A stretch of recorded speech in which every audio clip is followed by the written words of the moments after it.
Hello guys, ఎలా ఉన్నారు? ఈరోజు మన ముందు ఒక స్పెషల్ పర్సన్ కూర్చున్నారు. ఈయన తెలియని వాళ్ళు ఆల్మోస్ట్ తెలుగు స్టేట్స్లో ఎవరు ఉండరు. లైక్ చిన్నపిల్లల దగ్గర నుంచి పెద్దవాళ్ళ వరకు, ఇంకా చెప్పాలంటే పండు ముసలి వరకు ప్రతి ఒక్కరికి ఈయన తెలుసు. నేను చిన్నగా ఉన్నప్పటి నుంచి ఈయన టీవీ సీరియల్స్లో అండ్ ఫిలిమ్స్లో చూస్తూనే పెరిగాను. ఈ రోజుకి స్టిల్ చూస్తున్నాను. అండ్ అంత లాంగ్ కెరీర్ని ఒక సక్సెస్ఫుల్ పాత్లో రన్ చేసుకుంటే వెళ్ళాలంటే అదేమి అంత నార్మల్ విషయం అయితే కాదు. సో ఆయన ఎవరు అనేది మీకు ఇప్పుడు చెప్తున్నాను. ఆయన ఎవరో కాదు, he is none other than Bharani Shankar garu. చూస్తే ఈజీగా గుర్తుపెట్టేస్తారు. సో ఈరోజు ఆయనతో మనకి ఇంటర్వ్యూ. రెడీయా? హలో సార్, ఎలా ఉన్నారు? నమస్తే సందీప్ గారు. హాయ్, ఎలా ఉన్నారు సార్? సూపర్ అండి. ఏంటి అసలు చాలా కాలం తర్వాత మిమ్మల్ని డైరెక్ట్గా చూడటం ఒక సడన్ సర్ప్రైజ్లా ఉంది. 2020 తర్వాత నేను టీవీకి అనుకోకుండా దూరం అవ్వాల్సి వచ్చింది. సో అది ఒక రకంగా అంటే టీవీకి దూరం అవడం ఒక రకంగా బాధగా ఉన్నా సరే, అంటే ఫ్యూచర్లో ఏదైనా మళ్ళీ టైం దొరికితే మాత్రం డెఫినెట్గా నేను అంటే యాక్సెప్ట్ చేస్తాను, క్యారెక్టర్స్ని యాక్సెప్ట్ చేయడానికి ట్రై చేస్తాను. ఎందుకంటే టీవీ నాకు ఫేమ్ ఇచ్చింది, కంఫర్ట్ జోన్ ఇచ్చింది, బోల్డెన్ అవార్డ్స్ తెచ్చిపెట్టింది, మంచి పేరు తెచ్చిపెట్టింది. అలాంటి టీవీని వదులుకోవడం బాధగా ఉంది. బట్ డెఫినెట్గా ఇన్ ఫ్యూచర్ నాకు టైం కానీ సెట్ అయితే మాత్రం మళ్ళీ నేను టీవీలో మంచి క్యారెక్టర్స్ నేను డెఫినెట్గా మళ్ళీ ఆడియన్స్ ముందుకు వస్తాను నేను తప్పకుండా. అంటే ఇప్పుడున్న మా మదర్లీ ఏజ్ గ్రూప్స్ వాళ్ళందరికీ మీరు వెరీ ఫేవరెట్ క్యారెక్టర్ అనమాట. వాళ్ళందరూ మిమ్మల్ని చాలా వరకు మిస్ అవుతున్నారు. అలాంటి వాళ్ళందరికీ అసలు ఏం చెప్దాం అనుకుంటున్నాను? డెఫినెట్గా కొన్ని క్యారెక్టర్స్ ఆడియన్స్కి బాగా కనెక్ట్ అయ్యండి. అదే నెగిటివ్ క్యారెక్టర్స్ అయినా పాజిటివ్ క్యారెక్టర్స్ అయినా చాలా అంటే బాగా ఓన్ చేసుకున్నారు క్యారెక్టర్స్ని. అంటే నేను చేసిన అన్ని సీరియల్స్లో కొన్ని సీరియల్స్ మాత్రం బాగా వెళ్ళిపోయాయి క్యారెక్టర్స్. లైక్ చీలాసు స్రవంతి కానీ, జస్టిల్లో నాన్న కానీ, దాసరి గారి కాంపౌండ్లో చేసిన తూర్పు పడమర కానీ, నాగబాబు గారి ప్రొడక్షన్ హౌస్లో చేసిన సీతమ్మ కానీ, ఈ క్యారెక్టర్స్ ఏంటంటే ఫస్ట్ ఎపిసోడ్ నుంచి అంటే ఈ పైలట్ ఎపిసోడ్స్ నుంచే ఆడియన్స్లోకి చాలా ఫాస్ట్గా వెళ్ళిపోయాయి. ఇంకప్పుడే వెళ్ళిన తర్వాత వన్స్ ఆ క్యారెక్టర్ కానీ వెళ్ళిందంటే ఇంకా ఆడియన్స్ ఆ క్యారెక్టర్ని వదలరు. అది తిట్టుకుంటూనైనా అయినా భయపడుతూ అయినా సరే ఆ క్యారెక్టర్ వస్తేనే వాళ్ళకి మజా ఉంటుంది, లేదంటే ఎక్కడ బోర్ ఫీల్ అవుతుంటారు. అలాగా లక్కీగా ఏంటంటే అన్ని పెర్ఫార్మెన్స్ స్కోప్ ఉన్న క్యారెక్టర్స్ పడడం నిజంగా నా అదృష్టం అని చెప్పాలి. ఆర్టిస్ట్కి అంటే మనకి ఎంత తప్పనుండి మనం ఎంత ఫోకస్గా మనం చేద్దామన్న ఈ ఇంట్రెస్ట్ ఉన్నా సరే కొన్ని క్యారెక్టర్స్ మాత్రం రావడం అనేది నిజంగా లక్ అనే చెప్పాలి. అలాంటి క్యారెక్టర్స్ పడినప్పుడే మనం ఆడియన్కి బాగా దగ్గర అవుతాం. సీరియల్ హిట్ అవ్వడం వలన అందులో చేసే ఆర్టిస్ట్ అందరికీ నేమ్ వస్తుంది, ఎంతో కొంత నేమ్ వస్తుంది. కానీ పర్టికులర్ క్యారెక్టర్స్ మాత్రం సీరియల్ హిట్తో సంబంధం లేకుండా కూడా, అంటే హీరోలు నార్మల్గా వెళ్ళినా సరే ఆ క్యారెక్టర్స్కి మాత్రం చాలా మంచి పేరు వస్తుంది. Because of the character dimension కానీ, ఆ క్యారెక్టర్ తరగ క్యారెక్టరైజేషన్ కానీ, అంటే లైక్ ఏమవుతుందంటే అది సెంటర్ ఫోర్స్ అయిపోతుంది, అది సెంటర్ పాయింట్ అయిపోతుంది మొత్తం కథకి కానీ మిగిలిన క్యారెక్టర్స్ కానీ. మీకు ఇప్పుడు మీకు అన్నీ ఉంటాయి. ఇప్పుడు క్యారమ్ బోర్డ్లో మీకు ఎన్ని ఉంటాయి? బ్లాక్స్ ఉంటాయి, వైట్స్ ఉంటాయి, రెడ్ ఉంటుంది. కానీ కొట్టే కార్నర్కి వెళ్ళేది అన్ని కాయిన్స్ ఎక్కడ కార్నర్కి వెళ్తే స్ట్రైకర్ కొట్టేటట్టు. అలాంటి స్ట్రైకర్ లాంటి క్యారెక్టర్స్ కొన్ని ఉంటాయి. ఇవి ఇప్పుడు రెడ్ కాయిన్ హీరోయిన్ అనుకోండి, ఈ వైట్ అండ్ బ్లాక్లు మొత్తం క్యారెక్టర్ ఆర్టిస్టులు అనుకోండి. కానీ వాటిని ఎక్కడికైనా పంపించే క్యారెక్టర్ ఒకటి ఉంటుంది, దట్ ఈస్ కాల్డ్ స్ట్రైకర్. అలా అంటే జస్ట్ నేను క్యారమ్ బోర్డ్కి మీకు కథకి నేను ఆపాదిస్తున్నాను. అలాంటి క్యారెక్టర్స్ పడడం మాత్రం రేర్ మాట. అవి మనకి ఆడియన్స్కి బాగా దగ్గరికి తీసుకెళ్తే, అవార్డ్స్ తెచ్చిపెడతాయి, డబ్బులు తెచ్చిపెడతాయి, అన్నీ తీసుకొస్తాయి. అలాంటి క్యారెక్టర్స్ నాకు నా లైఫ్లో రావడం నిజంగా నేను అదృష్టంగా ఫీల్ అవుతాను. At the same time audience అందరూ కూడా అలాంటి క్యారెక్టర్స్ని ఆదరించడం నేను ఐమ్ హ్యాపీ. వన్స్ అగైన్ నేను చేసిన క్యారెక్టర్స్తో పాటు నన్ను కూడా ఇంతలాగా ఆదరించిన టీవీ ప్రేక్షకులందరికీ, ఎస్పెషల్లీ తెలుగు ప్రజలందరికీ పేరున నేను నమస్కారం చెప్తున్నాను. వాళ్ళందరికీ కూడా థ్యాంక్స్ చెప్తున్నాను. సార్, అంటే మీరు యాక్టర్ అయిపోయారు, సక్సెస్ఫుల్ యాక్టర్ అయిపోయారు. చాలా గ్రేట్ సీరియల్స్ని మీ భుజస్కంధాల మీద మోసి దాన్ని మీరే ట్రావెల్ చేసుకుంటూ తీసుకెళ్ళి అంత హ్యూజ్ కొన్ని హండ్రెడ్స్ ఆఫ్ అవార్డ్స్ని అన్నిటి మీ కైవసం చేసుకున్నారు. లైక్ మీ వార్డ్రోబ్లో పెట్టుకున్నారు అంటే ఇక్కడ మీ షో కేసులో. అయితే ఇక్కడ ఒక చిన్న క్వశ్చన్ ఫ్రమ్ ద బిగినింగ్కి వెళ్తే, నేను విన్నదాని ప్రకారం ఏంటంటే, ఒక ఫ్రెండ్ని కలవడానికి ఎడిట్ షూట్కి వెళ్ళినప్పుడు మీరు అక్కడ అన్ఎక్స్పెక్టెడ్గా వేరే వాళ్ళ క్యారెక్టర్ గురించి చూస్తుంటే మీరు అలా దీనిలోకి ఎంటర్ అయ్యారని చెప్పి తెలిసింది. అసలు ఏంటి సార్ ఆ స్టోరీ ఏంటి? ఏం లేదండి, యాక్చువల్లీ మేమందరం వైజాగ్లో ఉన్నప్పుడు స్లిమ్ జిమ్ అని ఒక జిమ్ ఉండేది. ఆ జిమ్లో అందరం ప్రాక్టీస్ చేసేవాళ్ళం. ఈవెన్ ఇప్పుడున్న స్టార్స్ అందరూ, ఈవెన్ ప్రభాస్ గారు కానీ, మన బ్రహ్మానందం గారు అబ్బాయి కానీ, ఎంఎస్ నారాయణ గారు అబ్బాయి కానీ, వీళ్ళందరూ కూడా అదే జిమ్కి వచ్చేవారు. ఇంకొంతమంది అప్పుడప్పుడే అప్కమింగ్ హీరోస్ కూడా వచ్చేవారు. అప్పుడే మూవీస్ కొని ట్రై చేస్తున్న హీరోస్ కూడా వచ్చేవారు. నేను అప్పుడు లైక్ కొంచెం బాగా లావుగా ఉండేవాడిని. లావుగా ఉండేవాడు అంటే కొంచెం వెయిట్స్ బాగా చేసేవాడిని. అంటే మంచి వెయిట్స్ చేసేవాడు. ఎందుకంటే 97లో నేను power lifting state gold medal తీసుకున్నా. అంటే ఫిట్నెస్ అనే మాట కన్నా ఏం చెప్పాలంటే వెయిట్స్ని బాగా ఎత్తడానికి నేను ఇంట్రెస్ట్ చూపించేవాడిని. బాగా లావు ఉండేవాడిని. వీళ్ళతో నేను రెగ్యులర్గా మార్నింగ్ కలుస్తుండేవాడిని వీళ్ళందరితోటి, జిమ్కి ప్రాక్టీస్ వచ్చినవాడు. మాటలు ఎవరో ఒకసారి బర్నీ కూడా ఇండస్ట్రీకి వస్తే బాగుంటుందేమో కదా అని చెప్పంటే ఐ డోంట్ వాంట్ ఆ పేరు చెప్పడం ఇష్టం లేదు నాకు. ఆయన ఏమన్నారంటే బర్నీ ఒకవేళ ఇండస్ట్రీకి వస్తే విలన్ పక్కన కర్ర పట్టుకుని ఎస్ బాస్ అనే క్యారెక్టర్ తప్ప వేరే క్యారెక్టర్ రావు. ఎందుకంటే నేను అతను ఆలోచన కూడా తప్పు కదా పాపం. నేను అప్పుడున్న నా బాడీని చూసి అతను అలా అన్నాడు. నిజంగా ఆ టైంలో అలాంటి క్యారెక్టర్లు ఇస్తారు ఎవరినైనా. సో అలా అనేటప్పటికి నేను అందరూ నవ్వారు జోక్తో పాటు నేను కూడా నవ్వేసినా సరే ఎక్కడో తెలియని ఒక చిన్న పాయింట్ ట్రిగర్ అయింది. సో నేను ఫైన్ డే నాకు బాగా గుర్తు, లైక్ 2003 సెప్టెంబర్. ఎవరికి చెప్పకుండా కొన్ని ఫోటోషూట్ చేసుకుని కొన్ని ఫొటోస్ పట్టుకుని హైదరాబాద్ వచ్చాను. ఎవరికి తెలియదు. అంటే ముందు నుంచి మీ ఏం యాక్టర్ అవుదామని కాదు, అక్కడ ఆ జిమ్లో జరిగిన ఇన్సిడెంట్ తర్వాత నేను హైదరాబాద్ వచ్చాను. హైదరాబాద్ వచ్చి కొంతమంది ఫ్రెండ్స్ని కలిసి ఒక హోటల్లో, ఇక్కడ మన అమీర్పేటలో ఒక హోటల్ దగ్గర ఫిష్ ల్యాండ్ అనే హోటల్ ఉందా? ఫిష్ ల్యాండ్లో మేము లంచ్ ఏదో చేసుకుని బయటకు వెళ్దామంటే ఇక్కడ దగ్గరలోనే డబ్బింగ్ స్టూడియో ఉందని ఎవరో చెప్పారు. అసలు డబ్బింగ్ స్టూడియో ఎలా ఉంటుందో చూద్దామని వెళ్ళాం.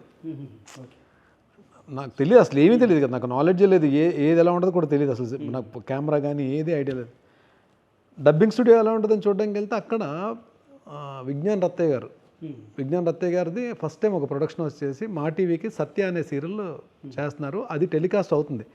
దాంది పోస్ట్ ప్రొడక్షన్ వర్క్ అంతా అక్కడ జరుగుతుంది. డబ్బింగ్ కానీ మొత్తం అంతా అక్కడ జరుగుతుంది అన్నమాట. నేను ఫొటోస్ పట్టుకెళ్ళిన తర్వాత అందరూ అంటే ఉన్నారు కొంతమంది. నేను అక్కడ డబ్బింగ్ ఇన్ఛార్జ్ ఉంటే ఆయనకి మాటలో కలిపి నా ఫొటోస్ ఇచ్చాను.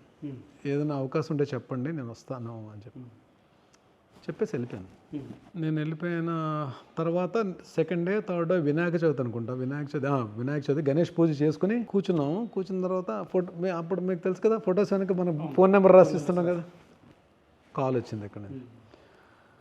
బర్నీ గారు అండి అంటే బర్నీ మేడం, మొన్న మీరు మా డబ్బింగ్ స్టూడియోకి వచ్చారు కదా. వచ్చాను సార్, చెప్పండి సార్ అని చెప్పి. ఏదో యాంగ్జైటీ మనకి. సార్ యాక్చువల్లీ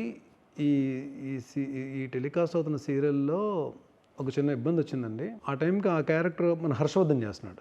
అమృతం హర్షవర్ధన్ తెలుసు కదా, ఆర్టిస్ట్. ఇప్పుడు మూవీస్ కూడా చేస్తున్నాడు. కొంచెం నా పోలికలు ఉంటాయి. సో అప్పుడులో అంటే నేను కూడా లావుగా ఉండేవాడిని కాబట్టి లావుగా ఉండేవి నిజంగా అతను కొంచెం ఆయనకి నాకు కొంచెం పోలికలు ఉండేవి. సో ఆయనకి ఏదో ఇబ్బంది వల్ల సీరియల్ మానేస్తున్నారండి మధ్యలో. మాకు ఆ హీరో రిక్వైర్మెంట్ ఉంది, మీరు మా ప్రాజెక్ట్లో హీరోగా చేస్తారా? నాకు అర్థం కాదు అసలు.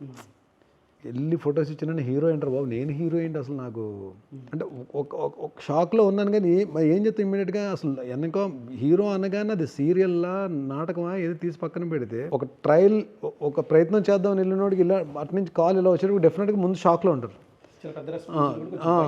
భయం కూడా ఉంటుంది.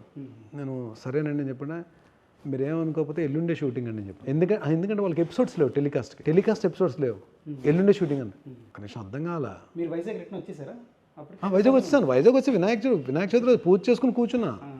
మళ్ళీ పని ఉందని చెప్పి బయలుదేరా. ఇంట్లో చెప్తే ఏమంటారని చెప్పి పని ఉందని చెప్పి వచ్చాను. వస్తే వాళ్ళకి గెస్ట్ హౌస్ ఏదో ఇచ్చారు, ఒక రూమ్ అది అలాట్ చేశారు. నెక్స్ట్ డే మార్నింగ్ షూటింగ్ అనగానే వెహికల్ వచ్చి తీసుకెళ్ళి డైరెక్టర్ గారిని అందరిని పరిచయం చేశారు. నెక్స్ట్ డే మార్నింగ్ పరిచయం చేసిన తర్వాత అప్పుడు ఆ డైరెక్టర్ కూర్చోబెట్టి కథ ఇదండి, ఇలా ఉంటుంది కదా, ఇది మీరు హీరో క్యారెక్టర్, చాలా మంచి క్యారెక్టర్ అని చెప్పిన తర్వాత చెప్పుకొచ్చి అప్పుడు హర్షవర్ధన్ ఫోటో చూపించారు.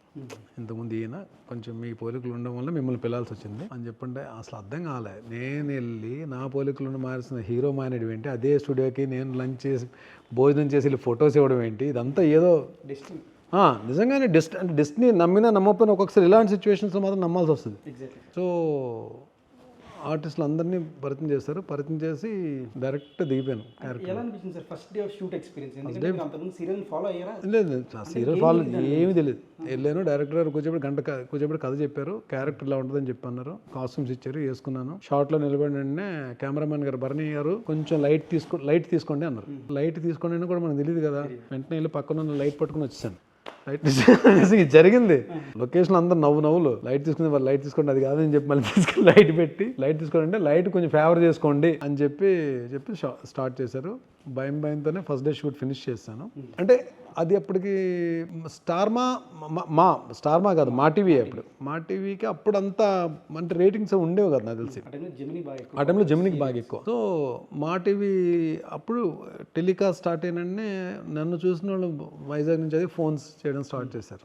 ఫస్ట్ స్క్రీన్ మీద నన్ను చూసింది మా టీవీ. సో ఇది జరిగిన ఒక 1 monthకి ఇది టెలికాస్ట్ అవుతుంది. టెలికాస్ట్ అవుతున్న క్రమంలో ఈటీవీలో ప్రియాంక అనే ఒక సీరియల్ అనమాట. అది ఇంకా సూపర్ డూపర్ కాస్టింగ్. అది అందరూ సీనియర్ ఆర్టిస్టులు అందరూ, ఫాతిమా బాబు, నీరజ, హరిత గారు, కౌశిక్, కృష్ణ కౌశిక్, అందరూ మెయిన్ కృష్ణశ్రీ, బాబిలారి, ఇంకా ఒకళ్ళు సుమనశ్రీ, అందరూ పెద్ద ఆర్టిస్టులు మొత్తం, రాజశ్రీ నాయర్, వీళ్ళందరూ ఉన్నారన్నమాట. సో శ్యామ్ గణేష్ అని చెన్నై ఆర్టిస్ట్ ఒక ఆయన ఉన్నాడు. ఆయన హీరోగా చేస్తున్నాడు. సేమ్ ప్రాబ్లం అక్కడ కూడా, హీరోతో ప్రాబ్లం. సో హీరోని చేంజ్ చేయాలి.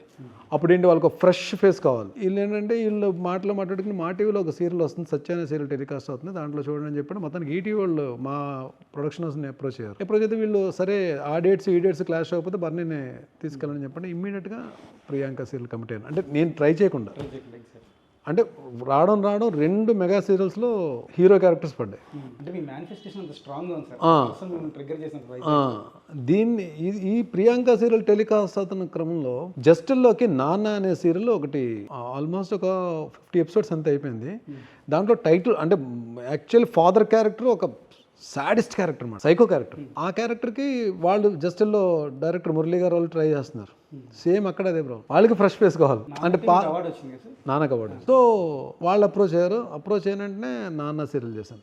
నాన్న సీరియల్ అప్పుడు కొంచెం నాకు అంటే కాన్ఫిడెన్స్ రాలేదని కాదు, నాకు మా సత్యాన్ని ప్రియాంక చేస్తున్నప్పుడు అంటే ఆ టైమింగ్ పెద్ద తెలిసేది కాదు. అంటే అందరు సీనియర్ ఆర్టిస్టులు ఉండేవారు. కొంచెం ఎక్కడో తెలియని కొంచెం టెన్షన్ ఉండేది. అంటే ఏమంటే నేను బాగా చేస్తానని చెప్పి నమ్మకం నాకు వచ్చిందో లేదో కూడా తెలియదు. బట్ నాన్న చేసిన తర్వాత మాత్రం ఆ క్యారెక్టర్ కరెక్ట్గా పట్టుకున్నానో మరి ఏంటో తెలియదు. నాకు అక్కడికి వెళ్ళిన తర్వాత నాన్న సీరియల్ టెలికాస్ట్ అయ్యే టైంకి నేను కాన్ఫిడెన్స్ వచ్చింది. దాని ఇమ్మీడియట్ నాన్న సీరియల్ నుంచి చీలాసో స్రవంతిలో క్యారెక్టర్ పడింది. చీలాసో స్రవంతిలో క్యారెక్టర్ పడిన తర్వాత టెలికాస్ట్ స్టార్ట్ అయిన తర్వాత అసలు నాకే తెలియదు నాకు అంత మంచి పేరు వస్తుందని చెప్పి. అంటే ఇక్కడ క్వశ్చన్ సార్, ఇప్పుడు కెరీర్ బిగినింగ్లో మీరు ఇవి చేశారు, మీకు బ్యాక్ టు బ్యాక్ ఆఫర్స్ వచ్చినాయి, అంతా బాగుంది, ఫైన్. సడన్గా ఒక సైక్ క్యారెక్టర్కి మారినప్పుడు మీకేమో ఒక చిన్న ఫియర్ లాంటిది ఏం కలగలేదా?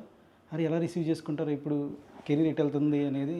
నాన్న క్యారెక్టర్లో అంటే హ్యూమర్ ఉంటుంది. అంటే ఇప్పుడు ఒక మనిషి, ఇప్పుడు ఇది ఒక ఇంటర్వ్యూ అన్న సంగతి మర్చిపోండి.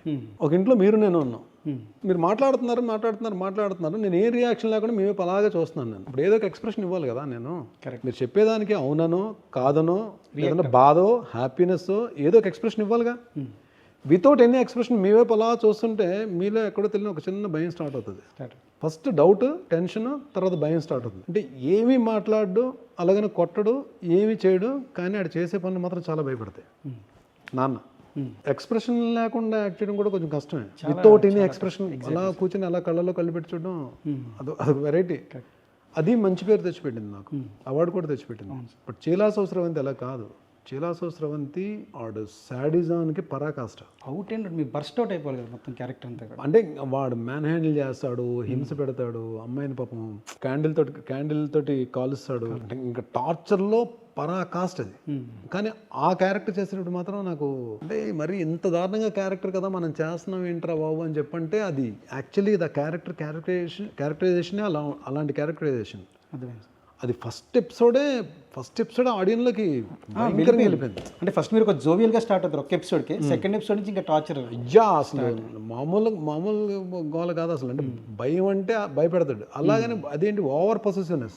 Exactly sir. నా భార్య నాకు సొంతం అన్నట్టుగానే ఉంటాడు. అయితే మీకు అదే టైంలో 2006 ఆ టైంలోనే మనకి లక్ష్మీ సినిమా వచ్చింది, ఐడియా ఉంది, వెంకటేష్ గారిది.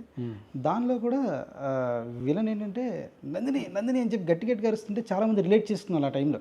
నాకు బాగా గుర్తుంది. అంటే శ్రవంతి అని చెప్పి మీరు అరిస్తే ఏదైతే ఉందో సేమ్ దాన్ని దీనికి పెట్టారా దానికి పెట్టారా అంటే ఒక కైండ్ ఆఫ్ కొన్ని టాక్స్ రన్ అయ్యాయి లేదు లైక్ అంత గ్రేట్ ఇంపాక్ట్ క్రియేట్ చేసింది అన్నాను సార్. అవును, అది చాలా ఇంపాక్ట్ క్రియేట్ చేసింది. నేను మొన్న ఎప్పుడో ఇంటర్వ్యూలో కూడా చెప్పాను, నాది నంది అవార్డు తీసుకున్నప్పుడు ఆవిడ మినిస్టర్ గారు అరుణ్ కుమార్ గారు, నేను మా హస్బెండ్ కూడా భయపడినండి, నీకు అంత భయపడతానయ్యా బాబు అని చెప్పాను అవార్డు చేతిలో పెడుతూ. అంటే సార్ ఇప్పుడు లైక్ యూజువల్గా ఒక ఆర్టిస్ట్కి ఈ రోజుల్లో అంటే సోషల్ మీడియా అని చెప్పి అన్నీ వచ్చేసినాయి కాబట్టి ఒక అప్రిసియేషన్ మెసేజ్ చేయాలన్నా లేదంటే దగ్గరికి అప్రోచ్ అవ్వాలన్నా సరే ఒక చిన్న ఇన్స్టాగ్రామ్లో ఎక్కడో డిఎం చేయడం లేదంటే ఎవరో ఒకరి ద్వారా నెంబర్ పెట్టుకుని కాల్ చేయడం ఇట్లా ఉండేది. కానీ ఆ రోజుల్లో 2003, 4, 5, 6 ఆ టైమ్స్లో అసలు మీ పర్టికులర్ క్యారెక్టర్ బయట ఆడియన్స్ ఎలా రిసీవ్ చేసుకుంటున్నారు అనేది మీకు ఎలా అర్థమయ్యేది? లైక్ ఇంటర్వ్యూస్ ద్వారానా లేదంటే టీఆర్పీస్ ద్వారానా ఆర్ మెయిల్స్ ద్వారానా లేదంటే లెటర్స్ ద్వారానా ఎట్లా? చిలాసో స్రవంతి టీఆర్పీస్ అప్పుడు టెలికాస్ట్ ఇండియాలో టెలికాస్ట్ అవుతున్న సీరియల్స్లో నెంబర్ 3 నెంబర్ 4 మొత్తం ఓవరాల్ టోటల్ డైలీ సీరియల్స్లో అన్ని లాంగ్వేజ్లో కల అదంతా హిట్ అయింది. ప్లస్ అందరికీ అంటే నాకు ఇప్పుడు అమ్మాయి హీరోయిన్కి కానీ నందకిషోర్కి కానీ అందరికీ మంచి పేరు వచ్చింది. ఈవెన్ శేఖర్ మన ఛత్రపతి శేఖర్కి కానీ అందరు ఇంకా వండర్ఫుల్ క్యారెక్టర్స్. బట్ నాదేంటంటే ఇవన్నీ పాజిటివ్ అన్ని విపరీతమైన పాజిటివ్ క్యారెక్టర్స్ మధ్య ఒక నెగిటివ్ క్యారెక్టర్ అయ్యేటప్పటికి అదే మెయిన్ క్యారెక్టర్ అయ్యేటప్పటికి మీరు చూడండి ఆ మీరు ఒకసారి పాత ఎపిసోడ్స్ ఏమైనా ఉంటే మీకు దొరికితే చూడండి, ఈ క్యారెక్టర్ అన్ని క్యారెక్టర్లను కదుపుతుంటుంది వెళ్ళి 100% ఏ క్యారెక్టర్ను వదలదు, ప్రతి క్యారెక్టర్తో ఆడుకుంటుంది. అవును. సో దానికి తోడు త్యాగరాజు గారు అని చెప్పి డైలాగ్ రైటర్, అసలు ఎంత అద్భుతమైన డైలాగ్స్ రాశారంటే ఆయన నిజంగానే. ఎప్పుడో ఈ రోజే నిన్న మొన్న ఇన్స్టాలో ఈ నిన్న మొన్న నా అప్పుడు స్రవంతి డైలాగ్స్ ఒక అబ్బాయి ఎవరో పోస్ట్ చేశాడు, రెగ్యులర్గా పోస్ట్ చేసి నేను అప్పటికి నేను మీ డైలాగ్ మర్చిపోనని చెప్పి ఇప్పుడు చాలా అవసరం ఇప్పటికీ డైలాగ్స్ మహేష్ క్యారెక్టర్ డైలాగ్స్ ఇప్పటికీ చెప్తుంటారు. ఎగ్జాక్ట్లీ చెప్తారు. ఆ శ్రవంతి అని చెప్పి మీరు అరిసే టోన్కి ఆమె భయపడేది స్టిల్ ఇప్పటికీ చాలా సార్లు మీమ్స్లో వస్తూ ఉంటుంది అనమాట. మీకు ఎప్పుడన్నా తగిలిందో లేదో నాకు చూస్తుంటాం, మా వాళ్ళు పంపిస్తుంటారు. సో మీ ఫ్యామిలీ బ్యాక్గ్రౌండ్ ఏంటి సార్ అసలు? ఫాదర్ గవర్నమెంట్ ఎంప్లాయీ అండి, పంచాయతీరాజ్ డిపార్ట్మెంట్లో ఆయన ఇంజనీర్గా చేసేవారు. నాకు ఒక అన్న ఒక చెల్లి. ఫాదర్ సర్వీస్లో ఉండగానే అట్ ద ఏజ్ ఆఫ్ 52 ఇయర్స్కి ఆయన మ్యాసివ్ హార్ట్ కార్డియాక్ అరెస్ట్తో చనిపోయారు ఆయన. సో తర్వాత నేను మ్యాన్రికం చేసుకోవాల్సి వచ్చింది. నాకు 2 కిడ్స్ నాకు. Okay sir. సో వాళ్ళు బాగా చదువుకున్నారు, ఇద్దరు కూడా బాగా చదువుకున్నారు. అన్నయ్య దుబాయ్లో వర్క్ చేస్తున్నాడు, ఆయన మంచి కంపెనీలో ఆయన ఆల్మోస్ట్ జనరల్ మేనేజర్ క్యాడర్లో ఉన్నాడు ఆయన. Okay super. బావగారు కూడా ఆయన బిహెచ్పిలో ఆయన జనరల్ మేనేజర్ క్యాడర్లో చేసి రిటైర్ అయ్యారు ఆయన. ఇప్పుడు వేరే కంపెనీలో చేస్తున్నారు. అంటే వెల్ ఎడ్యుకేటెడ్ ఫ్యామిలీ కదా, మిమ్మల్ని ఇటు సైడ్ వస్తున్నప్పుడు అపోజ్ చేయడం కానీ ఏమన్నా చేశారా? ఎందుకు సినిమాలు మనకు అవసరం అంటే ఎవరికి పెద్ద ఇంట్రెస్ట్ లేదు. అంటే సపోర్ట్ వెళ్ళి ఇప్పుడు ఎలా ఉంటుంది, నువ్వు వెళ్ళు నీకు ఎందుకు మేము ఉన్నాం చూసుకుంటాం అలాంటి లేదు. చెప్పిన వెంటనే ఇంకా రెండో మాట చెప్పకుండా అమ్మ అంటే మేబీ నేను బాధపడతానో లేదంటే నేను నన్ను డిస్కరేజ్ చేయకూడదని ఉద్దేశంతోనో అమ్మ పాప నో చెప్పలేదు. బట్ నాన్న సీరియల్ టెలికాస్ట్ తర్వాత చైలాసో స్రవంతి టెలికాస్ట్ తర్వాత అందరికీ కూడా నేను రైట్ డెసిషన్ తీసుకున్నాను చెప్పి ఒక నమ్మకం కలిగింది. చైలాసో స్రవంతి టెలికాస్ట్ అయిన తర్వాత ఇంకా నేను ఆల్మోస్ట్ ఒక 2009 అంటే 2010 ఇయర్స్ అండి. 10 ఇయర్స్ నాకు ఏ రోజు కూడా నేను ట్రై చేయలేదు, ఏదో ఒక క్యారెక్టర్ వస్తూనే ఉన్నాయి. 2 టైమ్స్ రిలీజ్ కూడా చేస్తారు సీరియల్ డిఫరెంట్ ప్లాట్ఫామ్స్. అవును, ఆల్మోస్ట్ అంటే 2003 నుంచి 2020 అంటే 18 ఇయర్స్లో మహా అయితే ఒక 2-3 నెలలు గ్యాప్ వచ్చి ఉంటుంది తప్ప నాకు టీవీ ఎప్పుడు కూడా నాకు ఏదో క్యారెక్టర్ వస్తూనే ఉండేది, ఏదో క్యారెక్టర్ చేస్తున్నాను. బట్ నెగిటివ్ క్యారెక్టర్స్ ఎక్కువ చేశాను. తూర్పుపడమర ఇట్స్ ఎ పాజిటివ్ క్యారెక్టర్, మంచి క్యారెక్టర్, అంటే పాజిటివ్ క్యారెక్టర్, పెదరాయుడు లాంటి క్యారెక్టర్. అది యాక్చువల్గా దాసరి గారు పెద్ద పాపం ఆ క్యారెక్టర్ అంకయ్య ద్వారా అనేది పాపం ఆయన గురించి అంటే కథలో ఆయన చేయాల్సిన క్యారెక్టర్ లాంటిది మేడం. అంటే దాసరి గారికి మీకు ఏంటి సార్? ఎందుకంటే ఆయనతో 4 సీరియల్స్ 3 ఫిలిమ్స్ అంటే నార్మల్ విషయం కాదు అది. ఎందుకంటే నెక్స్ట్ అంటే ఆయన తరంతో పోలిస్తే మీరు తర్వాత జనరేషన్. సో తర్వాత జనరేషన్ ఆయన పిక్ చేసుకుని అంతగా ఏం ఇంప్రెస్ చేశారు ఆయన మీరు? తూర్పు పడమరాకి ఆయన దగ్గరే సర్దార్ పాపారాయుడు, బొబ్బిలిపులి ఈ సినిమాలన్నిటికీ అసోసియేట్గా చేసిన కో-డైరెక్టర్గా చేసిన రమణబాబు గారు అని చెప్పి ఆయన డైరెక్టర్, దాసరి గారి దగ్గర వర్క్ చేసిన ఆయన డైరెక్టర్. ఈ అంకేదర్ క్యారెక్టర్కి ఎవరిని చూడాలి, ఎందుకంటే అది మెయిన్ క్యారెక్టర్, భలే క్యారెక్టర్ అది. అంటే లుక్స్ వైజ్ కూడా కంప్లీట్ డిఫరెంట్ కదా పాత క్యారెక్టర్స్తో కంపేర్ చేస్తే. ఒక పెద్దరాయుడు క్యారెక్టర్, పెద్ద మంచి క్యారెక్టర్. అదే ఇవన్నీ కొంచెం స్టైలిష్ క్యారెక్టర్స్ కదా, ఇవన్నీ కొంచెం మంచి సూట్లు గీట్లు మంచి బ్లేజర్ సూట్లతో. అది టోటల్ రిలేటెడ్గా పంచి కట్టుకుని ఒక విలేజ్లో కండువా అది వేసుకుని అంటే జల్తో హెయిర్ అది వెనక దువ్వేసుకుని ఉండే క్యారెక్టర్. లుక్ టెస్ట్ చేసి ఫొటోస్ పంపించారు దాసరి గారికి. మేము పంపించి మేము వెయిట్ చేస్తున్నాం. ఇంకా నేను లొకేషన్లోనే ఉన్నాను, రేపటి నుంచి షూట్కి వెళ్ళిపోండి, ఈ అబ్బాయి అయితే నాకు ఓకే అని చెప్పి దాసరి గారు ఫోన్ చేసి డైరెక్ట్ కంటిన్యూస్గా ట్రావెలింగ్ అవుతున్నారు కదా ఆయనతో మీరు. ఆయన తీసిన 5 సీరియల్స్ అందులో 4లో మీరు ఉన్నారు. ఆయన 5 సీరియల్స్ చేశారు. 5 సీరియల్స్ 4 సీరియల్స్లో 5 సీరియల్స్ చేశాను. ఒక సీరియల్లో గెస్ట్ రోల్లో చేశాను, బట్ అంటే 5 సీరియల్స్ చేశాను నేను. అంటే ఆ సీరియల్స్ జరుగుతున్న టైంలో 3 సినిమాల్లో ఆయన ప్రొడ్యూస్ చేశారు. 3 సినిమాల్లో కూడా నా క్యారెక్టర్ ఇచ్చారు. పరమవీర చక్ర ఇచ్చారు, యంగ్ ఇండియా ఇచ్చారు, మేస్త్రి అయితే మెయిన్ విలన్ ఇచ్చారు. సూపర్. సో అయితే కమింగ్ బ్యాక్ టు ఇప్పుడు నాగబాబు గారి దగ్గరికి వస్తే, నాగబాబు గారికి మీకున్న రిలేషన్ సన్నిహిత్యం ఎలాంటిది? నాగబాబు గారికి నాకు సన్నిహిత్యం రిలేషన్ అనే మాట కన్నా, ఆయన ఎప్పుడు అంటే ఆయన నన్ను ఒక తమ్ముడిలాగా, ఒక బెస్ట్ ఫ్రెండ్ లాగా ట్రీట్ చేస్తాను. నేను ఎప్పుడు ఆయన గురుస్థానంలో చూస్తాను. నేను చాలా చెడు అలవాట్లు ఉండేవాడు నాకు. అంటే లైక్ అంటే మైండ్ సెట్ పరంగా అంటే ఈ పార్టీస్ కానీ, లేదంటే ఓవర్ డ్రింకింగ్ కానీ, స్మోకింగ్ కానీ, చాలా బ్యాడ్ హ్యాబిట్. అంటే బ్యాడ్ హ్యాబిట్స్ అని చెప్పడం కానీ ఇంకా అదే లోకం కింద షూటింగ్ అయిపోయినంటే వెళ్ళిపోవడం, ఎక్కడికైనా వెళ్ళిపోయి చిల్ అవ్వడం, లేదంటే పార్టీస్ అవ్వడం, బ్యాడ్ హ్యాబిట్స్ అని నేను అంటే మళ్ళీ కొంతమంది బాధపడతారు. అది కరెక్ట్ కదంటే హెల్త్ని పాడు చేసేది అలవాట్లు ఏమన్నా సరే తొందరగా అట్రాక్ట్ అయ్యి ఉన్నట్లు. సో లేట్ నైట్ డ్రింకింగ్, మళ్ళీ అంటే ఎలా మళ్ళీ మార్నింగ్ మాత్రం ఇన్ టైంలోనే ఆన్ సెట్స్ ఉండేవాడిని. అది ఎప్పుడు మళ్ళీ చెడ్డ పేరు తెచ్చుకోలేదు ఎప్పుడు కూడా. ఆన్ టైం ఉండేవాడిని నేను. టైంలో శిఖరం సీరియల్కి మున్నాళ్ళ షూటింగ్ అయినప్పుడు ఫస్ట్ టైం నేను నాగబాబు గారిని కలడం. మరి ఏమో మరి నాకు ఆయన ఎందుకు 2012లో కేసరగుట్లో ఫస్ట్ ఎపిసోడ్ చేసాము. అప్పుడు జస్ట్ మామూలుగా మాట్లాడి నేను నమస్కారం పెట్టేసి, నమస్కారం సార్ అంటే, ఆయన ఫస్ట్ మీటింగ్ అప్పుడు కూడా స్రవంతి సీరియల్ చూసేవాడిని, అయ్యా బాగా చేసావు నువ్వు. ఫస్ట్ ఆయన కలిసినప్పుడు చెప్పిన, మా అమ్మ కూడా చూసేవారు నీ సీరియల్, చాలా భయంకరం భయపెడతావు జనాలందరినీ. ఫ్యామిలీ నుంచి మీకు అప్రిసియేషన్స్ ఎప్పుడు వస్తారంటే ఫస్ట్ సార్ నేను నాగబాబు గారిని కలిసిన ఫస్ట్ మాట ఇదే చెప్పారు, చీలా స్రవంతి నేను అప్పుడప్పుడు చూసాను, చాలా బాగా చేసావు నువ్వు. మా అమ్మ చూసేవారు, ఇప్పుడు ఫాలో అవుతుండేవారు సీరియల్, భయంకరంగా భయపెట్టేవాడు జనాలు నువ్వు అని చెప్పి ఫస్ట్ మీటింగ్లో అదే మాట్లాడారు. సో లెటర్ శిఖరం సీరియల్ నుంచి ఇంకా ఒక పెద్దన్నలాగా ఆయనతో పాటు, అంటే ఇప్పటికీ ఎంత క్లోజ్ ఉన్నా సరే, ఎంత క్లోజ్గా ఆయనతో ఉన్నా సరే, అంటే ఏదో ఆయన డైరెక్టర్ కాకపోయినా సరే దగ్గరుండి బర్నీ నాకు ఇలా కావాలి, ఎక్స్ప్రెషన్ ఇట్లా ఉండాలని చెప్పి చేయించుకునే వాళ్ళు అంటారు. సీతామలక్ష్మి అసలు వదిలేవారు కాదు. సీతామలక్ష్మిలో ప్రతి ఆల్మోస్ట్ మాకు ఒక 50-60 ఎపిసోడ్స్ వరకు కూడా ప్రతి సీన్గా ఆయన కూర్చుని డైరెక్టర్ గారు ఓకే అయినా సరే కొన్ని ఎక్స్ప్రెషన్స్ బర్నే వద్దు, ఇంకోటి చేద్దాం అని చెప్పి అసలు కాంప్రమైజ్ అయ్యేవారు కాదు. సో ఇప్పుడు నాగబాబు గారితో ఫ్రెండ్షిప్ మీకు ఈ బ్యాడ్ సోకాల్డ్ ఏదైతే మీరు ఒక నెగిటివ్ అనుకున్నారో వాటి నుంచి కొంచెం దూరం అంటే సార్ లైఫ్లో కూడా కొన్ని అప్ అండ్ డౌన్స్ ఉన్నాయి. ఈవెన్ ఆరెంజ్ సినిమా, బట్ ఆయన బౌన్స్ బ్యాక్ అయిన విధానం మామూలు ఇది కాదు. ఆయన అంటే ఈవెన్ దో అన్నయ్య గారిని కళ్యాణ్ సార్ ఆయనకి చాలా ఇంటర్వ్యూస్లో చెప్పారు కదా ఆయన, నేను స్ట్రగుల్స్లో ఉన్నప్పుడు నా అన్నయ్య ఎలా నిలబడ్డారు, తమ్ముడు కూడా ఎలా నిలబడని చెప్పి చాలా ఇంట్రెస్ట్లో చెప్పారు కదా. నిలబడినా సరే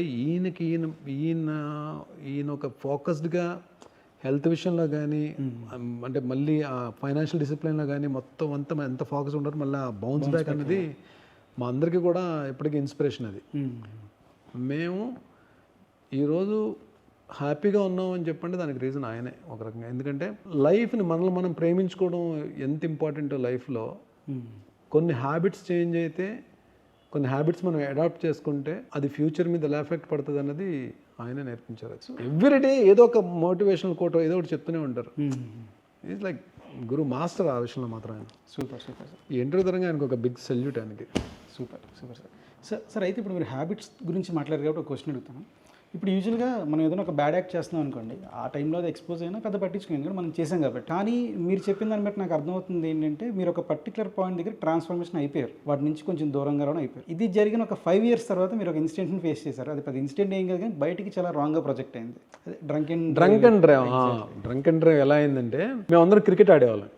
cricket artist association of Telugu television, CATT, cricket artist association of Telugu television. ఇది ఒక 1 week తర్వాత మ్యాచెస్ ఉన్నాయి మాకు. దానికేమో నెట్స్లో ప్రాక్టీస్ చేసేవాళ్ళం, మణికొండ దాని బాక్స్. వీళ్ళు ప్రాక్టీస్ అయిపోయిన తర్వాత ఏంటంటే ఎవరికాళ్ళు ఇంటికి వెళ్ళిపోయేవారు, లేదంటే కొంతమంది ఏంటంటే అక్కడ ఉన్న బియర్స్ కానీ ఏమన్నా సరే కార్లో పెట్టుకుని లేకపోతే అక్కడే కూర్చొని తాగేసి వెళ్ళిపోవడం ఏదో జరిగేది. చిల్ అయ్యేవారు ప్రాక్టీస్ అయిన తర్వాత. నేనేం చేశాను, ఏదో పని ఉందని చెప్పి 2 బీర్ క్యాన్స్ తీసుకుని నా కార్లో పెట్టుకుని, అంటే అప్పుడు అంత డ్రంక్ అండ్ డ్రైవ్ అంత అవేర్నెస్ లేదు అప్పుడు. బీర్ క్యాన్సే కదా ఏమైపోతుంది నిజంగానే. అంటే అంత యాక్చువల్లీ ఆ నెగ్లిజెంట్ యాటిట్యూడ్ ఉండకూడదు, బట్ స్టిల్ బీర్సే కదా ఏమవుతుంది అన్న నెగ్లిజెన్స్ తోటి. అంటే అప్పటికి దాదాపు మీరు తగ్గించేశారు కదా కంప్లీట్గా. అలాంటి టైంలో బయటకి ఎక్స్పోజ్ అవ్వడం మీకు ఎలా అనిపిస్తుంది అసలు మెంటల్గా? చాలా బాధ అనిపించింది. నేను చూడండి, నేను బీర్ క్యాన్ తాకుండా నెక్స్ట్ జరగబోయే మ్యాచ్ గురించి ఫోన్ కాల్ వస్తే ఫోన్లో మాట్లాడుకుంటూ వెళ్తున్నాను డ్రైవ్ చేసుకుంటూ. వీళ్ళు చూసి ఎక్కడో బళ్ళు ఆపుతున్నారు, ఇదేంటి బళ్ళు ఆపుతున్నారు అని చెప్పి నేను కరెక్ట్గా జీప్ ఆపరేట్కి ఎదురుగుండా బ్రీత్ అనలైజర్ పట్టుకున్నాను. మీరు చూడండి కెమెరాలో కూడా మీకు ఎలా ఉంటుందంటే, ఇలా పెట్టినప్పుడు కెమెరా నేను క్యాన్ పట్టుకునే ఉంటా, బీర్ క్యాన్ పట్టుకునే ఉంటాను. సో అసలు ఫస్ట్ ముందు అంటే షాక్ నాకు. సరే మాట్లాడిన అప్పటికేంటి బాహుబలి రిలీజ్ అయిపోయింది. అవును, కరెక్ట్. బాహుబలి రిలీజ్ అయింది. కొంచెం అంటే టీవీ నుంచి వెళ్ళి బాహుబలిలో ఒక మంచి క్యారెక్టర్, ఒక మంచి ఎపిసోడ్ చేశానని చెప్పి మంచి నేమ్ వచ్చింది. So Baahubali artist, drunk and డ్రైవ్లో దొరికిన బాహుబలి ఆర్టిస్ట్. అండ్ వాళ్ళకి ఎలా వాడుకుంటారు ఇలాగ డిపార్ట్మెంట్స్ స్ట్రిక్ట్గా ఉంటారు డ్రంక్ అండ్ డ్రైవ్లో ఆ టైంలో. కానీ ఏమో నా విషయంలో మాత్రం కొంచెం ఫ్లెక్సిబుల్గా, కొంచెం అంటే పెద్ద ఏమీ సీరియస్ తీసుకోలేదు. ఆయన చెప్పారు ఇలా ఎప్పుడు చేయకండి అని చెప్పన్నారు. బట్ నాకు వన్ డేలోనే నా వెహికల్ నాకు వచ్చింది. నాకు అంటే పెద్ద ఇబ్బంది పెట్టలే. నేను వెళ్ళి ఫైన్ కట్టాను. నేను ఫైన్ కట్టేసి నా వెహికల్ నేను తెచ్చేసుకున్నాను. ఆ రోజు నుంచి నేను కొంచెం అంటే తాగి వెహికల్ నడపడం మాత్రం నేను తగ్గించేసాను. అంటే ఇంక తర్వాత ఎప్పుడు నేను అలా చేయలేదు. బట్ లాస్ట్ 3-4 years నుంచి కంప్లీట్ అసలు ఏది మొత్తం టోటల్ పెట్టి సూపర్ టోటల్ వర్కౌట్స్ మీద నేను ఫోకస్ చేశాను. మా ఇయర్లీ జిమ్ ఫీజు కూడా సారే నాగబాబు గారికి పే చేస్తుంటారు. మేము డబ్బులు పే చేస్తాం సార్ అన్నా సరే పే చేయను. అంటే ఇట్స్ కైండ్ ఆఫ్ ఆయనకు ఒక సరదా. ఒక 4-5 ఉన్నాం, మా అందరికి ఆయనే జిమ్ ఫీజు కడతారు.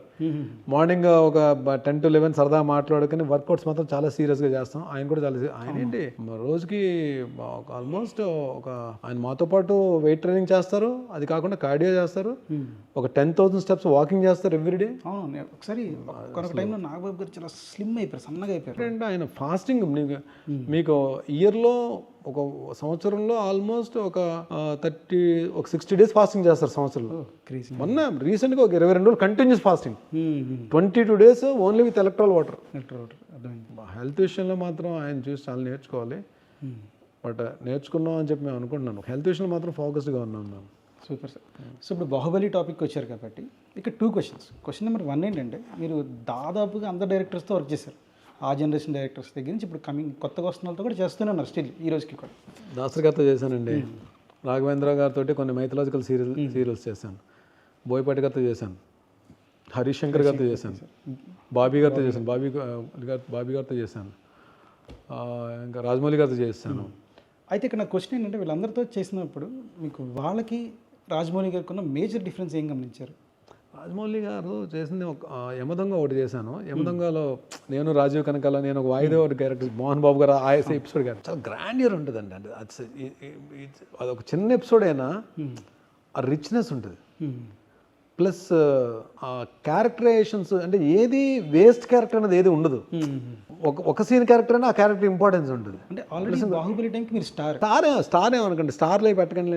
అంటే బాహుబలి టైంకి నేను మీరు ఒక స్టారే కదా. బాహుబలి టీవీ వరకు బిజీగా ఉన్న ఆర్టిస్ట్ నేను, స్టార్ అని పేరు తీసాను, కానీ నేను టీవీ వరకు బాగా బిజీగా ఉన్న ఆర్టిస్ట్ నేను. ఆ టైంలో నిజంగానే ఆడిషన్ కాల్ రావడం, ఆడిషన్ చేయడం. అంటే మీరు కూడా ఆడిషన్ ఇచ్చారా? ఆడిషన్ ఇచ్చాను. బాహుబలి రాజమౌళి గారు వెళ్ళినట్టునే ఈ డైరెక్షన్ డిపార్ట్మెంట్ నాకు 2 పేపర్లు ఇచ్చారు. ఒకటి తెలుగు పేపర్, 2 తమిళ పేపరు. తెలుగు తమిళ్ 2 ప్రిపేర్ అవ్వమన్నారు. ప్రిపేర్ అయిన తర్వాత లోపలికి వెళ్ళిన తర్వాత తెలుగు తమిళ్ 2 డైలాగ్స్ చెప్పించారు. నువ్వు 2 డైలాగ్స్ చెప్పారు నేను చెప్పండి, ఎందుకంటే నేను బాహుబలి 2 డైలాగ్స్ షూట్ చేశారు. తెలుగు తమిళ్ కూడా డబ్బింగ్ నేనే చెప్పాను. సో ఒక క్లోజ్డ్ రూమ్, ఇది హోమ్ థియేటర్లో నేను ఆయన అంతే. రాజమౌళి గారు నేను ఇంకా ఆడిషన్ నేను చెప్పబరని. అంటే ఒకటి చిన్న అడ్వాంటేజ్ కూడా కాదు, చిన్న రిలీఫ్ ఏంటంటే ఆల్రెడీ అంత వర్క్ చేస్తున్నాను కాబట్టి, రాజీవ్ కనకాల ఆల్రెడీ పరిచయం చేస్తున్నారు కాబట్టి. నేను యాక్చువల్లీ సై ఆడిషన్కి వెళ్ళినా. ఓకే, ఇండస్ట్రీకి వచ్చిన కొత్తలో సై ఆడిషన్కి వెళ్ళి డేట్స్ ఇచ్చి క్యాన్సిల్ అయిపోయింది. అది తెలియదు, అది ఒక చిన్న బాధ ఉండేది. బట్ తర్వాత రాజీవ్ కనకాల గారు మాకు పిలిచి క్యారెక్టర్స్ ఇప్పించారు, కొంచెం అలా పరిచయం అయింది. అది కొంచెం అంటే ఎక్కువ టెన్షన్ లేదు. బట్ డైలాగ్స్ చెప్పాను కానీ చిన్న కరెక్షన్స్ చెప్పారు. అంటే when you work for TV, ఆ పోస్టర్స్ ఒక బిగ్ స్క్రీన్ మీద పోస్టర్కి ఎంత డిఫరెన్స్, ఎలా డిఫరెన్స్ ఉంటుంది చెప్పుకొచ్చారు. ఆ చిన్న కరెక్షన్స్ చెప్పారు. చెప్పి ఫస్ట్ టైం బర్నీ డేట్స్ చెప్తారు, అడ్వాన్స్ ఇస్తారు తీసుకొని చెప్పి నేను ఒక ప్రాజెక్ట్ కన్ఫర్మ్ అయిన నెక్స్ట్ మినిట్ అడ్వాన్స్ చెక్ తీసుకున్న సినిమా అదే బాహుబలి. మీ ఫీలింగ్ ఏంటి సార్ అప్పుడు మరి? ఏం ఫీలింగ్ అండి బాబు, అసలు మా బుర్ర పాడైపోయింది నాకు అసలు. నేను చెప్పి ఎంతమందికి చెప్పాను చేస్తున్నాను రా బాబు బాహుబలి అని చెప్పి. బట్ ఒక అంటే సూపర్ క్యారెక్టర్ అని చెప్పలేను కానీ ఒక ఇంపార్టెన్స్ ఉన్న క్యారెక్టర్ ఒక ఎపిసోడ్కి. అంటే నా డెత్ తర్వాతే ఇద్దరు బిడ్డల్ని పెట్టి ఒళ్ళో కూర్చోబెట్టుకుంటుంది రమేష్ గారు. ఒక ఎమోషనల్ క్వశ్చన్ అనుకోండి, ఆల్రెడీ చాలా సీరియల్స్ని మీ భుజస్కంధాల మీద మోసుకుంటూ వెళ్ళి మీ షోల్డర్స్ మీద మూవ్ చేసిన పర్సనాలిటీ మీరు, లైక్ బుల్లితెర మీద.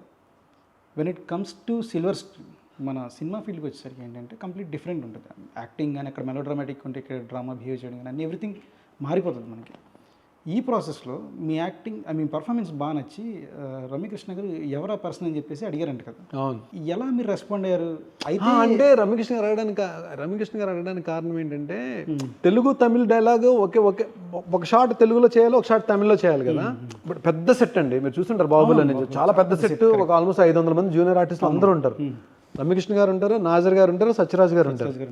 మనం డైలాగ్ ఏదన్నా తప్పు చెప్తే వీళ్ళందరూ వెయిట్ చేస్తుంటారు కదా, అదొక టెన్షన్ ఉంటుంది. ప్లస్ 500 మంది జూనియర్ ఆర్టిస్టులు అంత పెద్ద సెట్ లో ఒక పెర్ఫార్మెన్స్ చేస్తున్నప్పుడు డైలాగ్ అనేది ఎక్కడ చిన్నది మిస్ అయిందంటే మాత్రం రెండో టేక్ వెళ్తే ప్రాబ్లమే. లక్కీగా నేను రెండో టేక్ వెళ్ళింది నా మూమెంట్లో, నా పోస్టర్ కరెక్షన్స్లో సార్ రాజమౌళి గారు చెప్పడం వల్ల రెండో టేక్ వెళ్ళింది తప్ప డైలాగ్ మాత్రం నేను ఎక్కడ తప్పు చెప్పలేదు. తెలుగు తమిళ్ రెండు డైలాగ్స్ ఫినిష్ చేసేటప్పటికే అడిగారు అనమాట, ఆయన ఎవరు తమిళ్ కూడా వచ్చు, ఎవరు ఆర్టిస్ట్ ఎవరు అని చెప్పి ఆవిడ మేడం అడిగారు, రమకృష్ణ గారు. అంటే ఇక్కడ ఒక చిన్న పర్సనల్ క్వశ్చన్ సార్, అప్పటికే చాలా హ్యూజ్ కదా మీరు బుల్లితెర మీద, అలా అడిగేసరికి మీకు అనిపించలేదా? అంటే చివుక్కుమని అదేంటి మేడం ఇలా అడిగారు, నేను తెలిసి ఉండొచ్చు అనే ఫీలింగ్ రాలేదా మీకు? అలాగనే అంటే ఇప్పుడు చాలామంది మనకి సీరియల్స్ రాజమౌళి గారు ఉన్నారండి, రాజమౌళి గారు తీసుకొచ్చిన మన శేఖర్ కానీ, శేఖర్ అంటే ఛత్రపతి శేఖర్, రాజమౌళి గారు శేఖర్ అని అంటారు చాలా మంది. వీళ్ళందరూ టీవీ నుంచి వచ్చిన వాళ్ళే.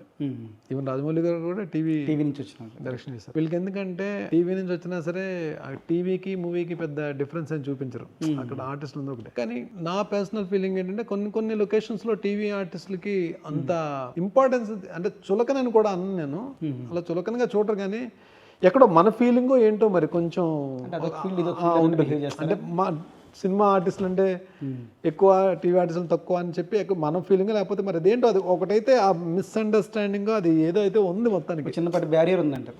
ఉంది.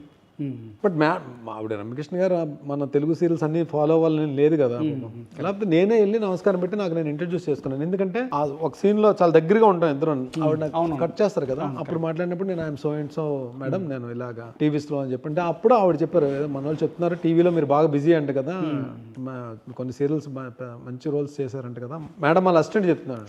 Okay super. మేడం వాళ్ళ అసిస్టెంట్స్ ఫాలో అవుతున్నారు మన సీరియల్స్ చెప్తున్నారని చెప్పండి, అవునా అని చెప్పన్నారు. అది that's what happened. So 2003 me career starting నుంచి ఇప్పటివరకు బిజీగా ఉన్నారు, ఇప్పుడు ఒక 2-3 నెలలు తప్ప అని మీరు అన్నారు. అంటే దట్ మీన్స్ మీకు అమౌంట్ కూడా కొంచెం సాలిడ్గానే వచ్చి ఉంటుంది ఇండస్ట్రీ నుంచి. సో ఏం చేశారు సార్, లైక్ మీ ఫినాన్షియల్ బ్యాక్గ్రౌండ్ ఏంటి, ఇన్వెస్ట్మెంట్సా ఏంటి అనేది? డబ్బుల విషయం దగ్గరికి వచ్చేటప్పటికి ఐఎమ్ వెరీ ఇండిసిప్లైన్డ్ అండి. నేను వచ్చినట్టు ఖర్చు పెట్టాను, ఎక్కడ సేవింగ్స్ అవి అనే ఆలోచన లేకుండా. బట్ అన్ని సీరియల్స్ చేసి గ్యాప్ లేకుండా అంత బిజీగా ఉన్నందుకు నిజంగా ఫైనాన్షియల్ డిసిప్లైన్ ఉండుంటే నిజంగా మంచి అమౌంట్సే సేవ్ చేసుకుని ఉండేవాడిని. ఎందుకంటే నేను చేసినవేమి చిన్న క్యారెక్టర్లు చేయలేదు, త్రూ అవుట్ క్యారెక్టర్స్ చేశాను. కరెక్ట్. అంటే ఏ సీరియల్లో చేసినా మినిమం వర్కింగ్ డేస్ వచ్చేవి. మినిమం వర్కింగ్ డేస్ అంటే ఒక సర్టన్ పేమెంట్ మంచి అమౌంట్స్ వచ్చాయి మంత్ అయ్యేటప్పటికి. నాకు తెలిసి వీక్లీ చెక్స్ ఉండేవి.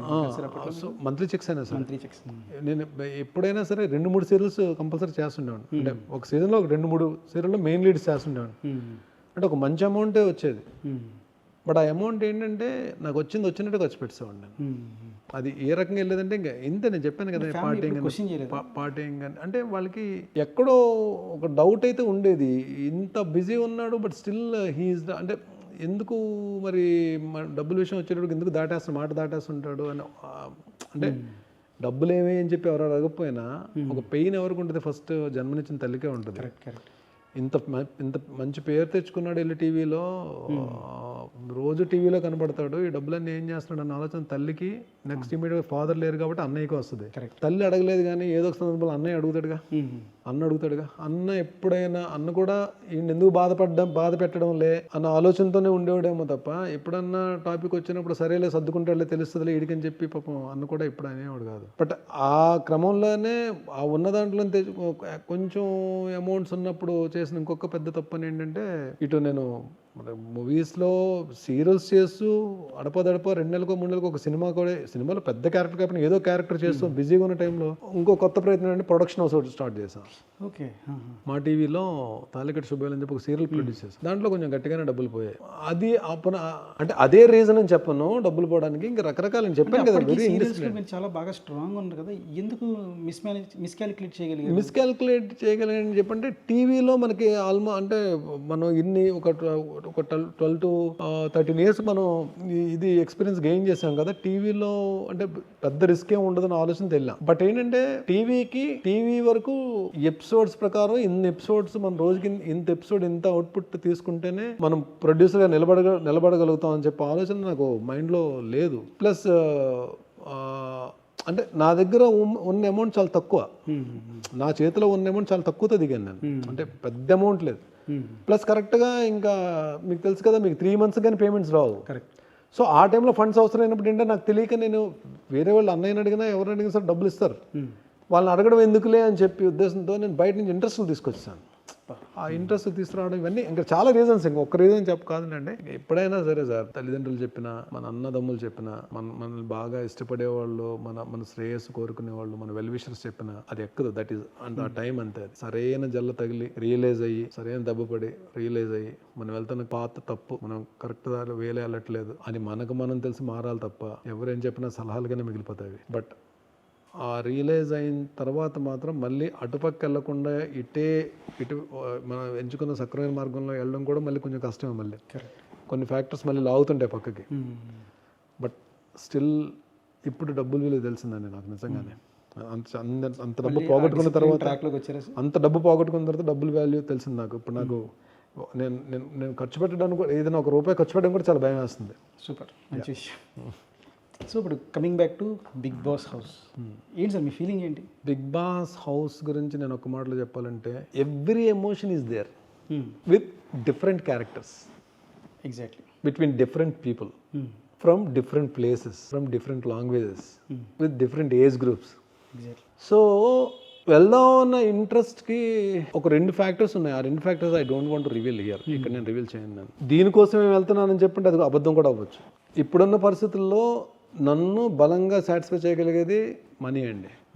నేను ఇప్పుడు కష్టాల్లో ఉన్నాను అని చెప్పలేను నేను, బట్ మనీ అయితే కావాలి ఇప్పుడున్న పరిస్థితుల్లో. అంటే మనీ గురించి అయితే మాత్రమే బతకట్లేదు, బట్ మనీ కావాలి నాకు. Maybe I'm getting good number of money. నేను సాటిస్ఫై అయిన అమౌంట్ నాకు వస్తుందేమో. రెండోది, I want to face that. నాకు ఫేస్ చేయాలని ఉంది. I want experience it. And ఆడియన్స్కి, చాలా మందికి, తెలుగు ప్రజలందరికీ భరణి అనేవాడు పాజిటివ్ క్యారెక్టర్స్ చేసినా సరే బాగా హైలైట్ చేస్తే నెగిటివ్ క్యారెక్టర్స్. ఇప్పుడు ఈ రోజుకి కూడా ఏ ఫంక్షన్కి వెళ్ళినా సరే బాబాయ్ అతను మహేష్ అంటే కరెక్ట్. ఈ రోజుకి వస్తారు, ఫోటో దిగుతారు, కానీ ఫోటో దిగుతున్నప్పుడు కూడా భయంగానే దిగుతారు వాళ్ళు. సో ఆ ఇమేజ్ అయితే ఉండిపోయింది వాళ్ళు. అసలు భరణి నిజంగానే చెడ్డోడా లేకపోతే బయట ఏంటి అనేది ఆడియన్స్ కూడా తెలియాలి ఏదో ఒక రోజు. ఇంకొకటి, నేను టోటల్ సోషల్ మీడియాలో జీరో. అసలు సోషల్ మీడియా నేను అసలు అదే అడుగుదాం అనుకుంటున్నాను సార్. అంటే ఫస్ట్ నుంచి నేను ఫిల్మ్స్ కానీ సీరియల్స్ కానీ అన్నీ చేశారు. నేను వాట్సాప్ వాడేది నా మోటివేషనల్ కోర్స్ వాట్సాప్ స్టేటస్లో పెట్టుకోవడానికండి. వాట్సాప్ వాడేది నేను ఇష్టపడే వాళ్ళకి గుడ్ మార్నింగ్ చెప్పుకోవడానికండి. ఒక 2-3కి కంపల్సరీ 3-4 గుడ్ మార్నింగ్ మెసేజ్ పెడతాను. అందులో నాగబాబు గారు ఒకరు ఫస్ట్ గుడ్ మార్నింగ్ మెసేజ్ ఆయనకి వెళ్తుంది. తర్వాత 2-3 గుడ్ మార్నింగ్ మెసేజ్ నాకు ఇష్టమైన వాళ్ళకి పెడతాను నేను. ప్లస్ ఏదైనా మోటివేషనల్ కోట్ ఏదైనా నాగబాబు గారి నుంచి వచ్చినా లేకపోతే నేను చదివినా అది స్టేటస్లో పెట్టుకుంటాను. మోస్ట్లీ జిమ్ గురించి పెట్టుకుంటాను, వర్కౌట్స్ గురించి పెట్టుకుంటాను. ఇంతకు మించి వాట్సాప్ అనేది నేను వాడను. అంటే ఎందుకు సార్ దానికి స్పెసిఫిక్? ఏమో, I don't feel good. Even YouTube కూడా చాలా తక్కువ. యూట్యూబ్ కూడా ఎప్పుడు చూస్తాను నేను, ఏదైనా మరీ బోర్ కొడితే లొకేషన్లో చిరంజీవి సార్, మెగాస్టార్ గారి సాంగ్స్ చూస్తాను. మెగాస్టార్ గారి సాంగ్స్ చూస్తాను. ఏదన్నా నాకు యూట్యూబ్లో లేదా ఇళయరాజా సాంగ్స్ చూస్తాను. మెగాస్టార్ గారి గురించి వస్తే, ఆయన మీరు చేసిన క్యారెక్టర్ పేరు పెట్టి మిమ్మల్ని పిలిచి అప్రిషియేట్ చేశారు. ఈవెన్ సురేఖ మ్యామ్ కూడా అప్రిషియేట్ చేశారు. యాక్చువల్లీ వరుణ్ బాబుది ముకుంద సినిమా ఓపెనింగ్ అండి. అప్పటికి సీతామహాలక్ష్మి పీక్స్లో ఉంది, అంటే మంచి రేటింగ్స్లో ఉంది. సో సార్ నాగబాబు గారు అన్నపూర్ణ స్టూడియోలో కొంచెం బిజీగా ఉంటే, భరణి అన్నయ్య వస్తున్నారు, వీళ్ళు రిసీవ్ చేసుకొని చెప్పి నన్ను పంపించారు. నాకు అంటే ఇంక అక్కడ అంటే వెళ్ళాలి కదా, తప్పదు ఇంకా. ఫస్ట్ టైం నేను చిరంజీవి గారిని మీట్ అవ్వడం, మెగాస్టార్ గారిని మీట్ అవుతున్నాం అన్న ఒక యాంగ్జైటీ, అంటే ఆ ఎగ్జైట్మెంట్తో పాటు ఎక్కడ తెలియని భయం. సో వెళ్ళి కార్ దిగినంటే కాళ్ళకి దండం పెట్టి, కాళ్ళకి ఇలా నమస్కారం పెట్టి ఇలా పైకి లేచాను. గోపాల్ అన్నారు. ఇదేంటి నా క్యారెక్టర్ అని చెప్పి మేడం దిగారు. మేడం అరవింద్ గారు కూడా దిగారు.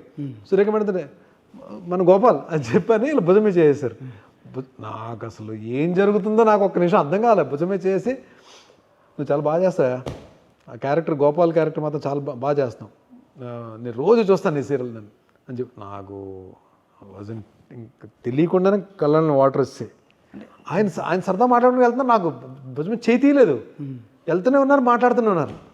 ఇంకా నేను ఇంకంతే, ఇంకా అది ఎంత చెప్పినా తక్కువే. అది అంటే సార్ ఒక యాక్టర్కి అప్రిసియేషన్స్ అనేవి కామన్గా వస్తుంటాయి, కానీ అంత పెద్ద లెజెండ్ నుంచి వచ్చినప్పుడు ఆ రోజు నైట్ బెడ్ ఎక్కిన తర్వాత బెడ్ ఏంటండి, ఆకలి లేదు, దాహం లేదు, ఏం లేదు అసలు. నిజంగానే సార్ నాగబాబు గారితో వెళ్ళి చెప్తే ఆయన నవ్వు సార్ నిజంగానే అసలు ఎంత హ్యాపీ ఫీల్ అయిపోయింది ఆ రోజులండి. ఇప్పుడు కూడా తర్వాత నేను చాలాసార్లు ఒక 20-30 సార్లు కలిసి ఉంటాను ఆయన్ని, ఒక 20-30 టైమ్స్ కలిసి ఉంటాం. ఇప్పుడు కూడా గోపాల్ అని పిలుస్తారు. ఎందుకు మన వాల్తేరు వేరే షూటింగ్లో కూడా గోపాల్, నేను ఎక్కడో నా పనిలో నేను ఉంటే డైరెక్టర్ గారు సార్ పిలుస్తున్నారు, మెగాస్టార్ గారు చిరంజీవి గారు పిలుస్తున్నారని చెప్పుంటే వెళ్ళి కూర్చోబెట్టి గోపాల్ ఏంటి సంగతులు, నాగబాబు గారు ఎక్కడ, మీ నాగబాబు ఎక్కడ మాట్లాడి కాఫీ తెప్పి అంటే ఆయన మెగాస్టార్ ఊరికే అవరు కదా ఆయన. Yes sir. ఇప్పుడు నెక్స్ట్ ఏంటంటే సార్, మీది మేనరికం పెళ్లి చేసుకున్నా అని చెప్పి అన్నారు. ప్రీవియస్గా లవ్ స్టోరీస్ అలాంటివి ఉన్నాయి ఎంగేజ్లో ఉన్నప్పుడు? ట్రూలీ ఐ కెన్ సే, నాకు తెలిసి నన్ను ఎవరు ఇష్టపడే అమ్మాయిలు ఉండేవారు కాదండి. ఎందుకంటే అలా అన్నారు, ఎందుకంటే నాకు తెలిసినంత వరకు మీ టైంలో one of the most handsome person మీరు. అంత లేదులేండి, కానీ ఎక్కువ లేండి, కానీ అంత హ్యాండ్సమ్ పర్సన్ ఏం కాదు. కానీ నేను ఏమో మరి అంటే కొద్దిగా పుష్టిగా ఉండేవాడిని, మంచిగా పుష్టిగా ఉండేవాడిని. అంటే ఈవెన్ అంటే చీలాశ్రవంతో పోల్చుకుంటే అమ్మాయిల ఫ్యాన్స్ ఎక్కువ నాకన్నా నందుకు ఎక్కువ ఉండేవారు, నందకిషోర్కి ఎక్కువ ఉండేవారు. అమ్మాయిలు ఎక్కువ మనోడిని లైక్ చేసేవారు, maybe because of the soft character అని. నన్ను చూసి భయపడేవారు కాబట్టి ఎవరో అమ్మాయిలు పెద్ద నాతో మాట్లాడడం కూడా ఇష్టపడేవారు, కానీ లొకేషన్లో మాత్రం చాలా రెస్పెక్ట్ ఇచ్చేవారు. అంటే ఆఫ్ స్క్రీన్ 100%. నాకు ఇంటి దగ్గర నుంచి మంచి క్యారేజ్ వచ్చేదండి, ఒక 3-4 సరిపడే ఫుడ్ వచ్చేది. సో అందరూ లంచ్కి అందరం కూర్చునేవాళ్ళు. అమ్మాయిలు అంటే లేడీస్ ఎక్కువ ఎలా అంటే ఒక అన్న లేదంటే ఒక జ్యోతిరెడ్డి, వీళ్ళందరూ కూడా కొంతమంది అంటే they are very close to me. Jyothi Reddy గారు అయితే ఆవిడ అన్నయ్య అని పిలుస్తుంది పాపం. ఆన్ స్క్రీన్కి ఆఫ్ స్క్రీన్కి అసలు సంబంధం ఉండేది కాదు. వీళ్ళందరూ కూడా అంటే వచ్చి చాలా జోవియల్గా ఉండేవారు, చాలా రెస్పెక్ట్ ఇచ్చేవారు, చాలా మంచిగా మాట్లాడేవారు.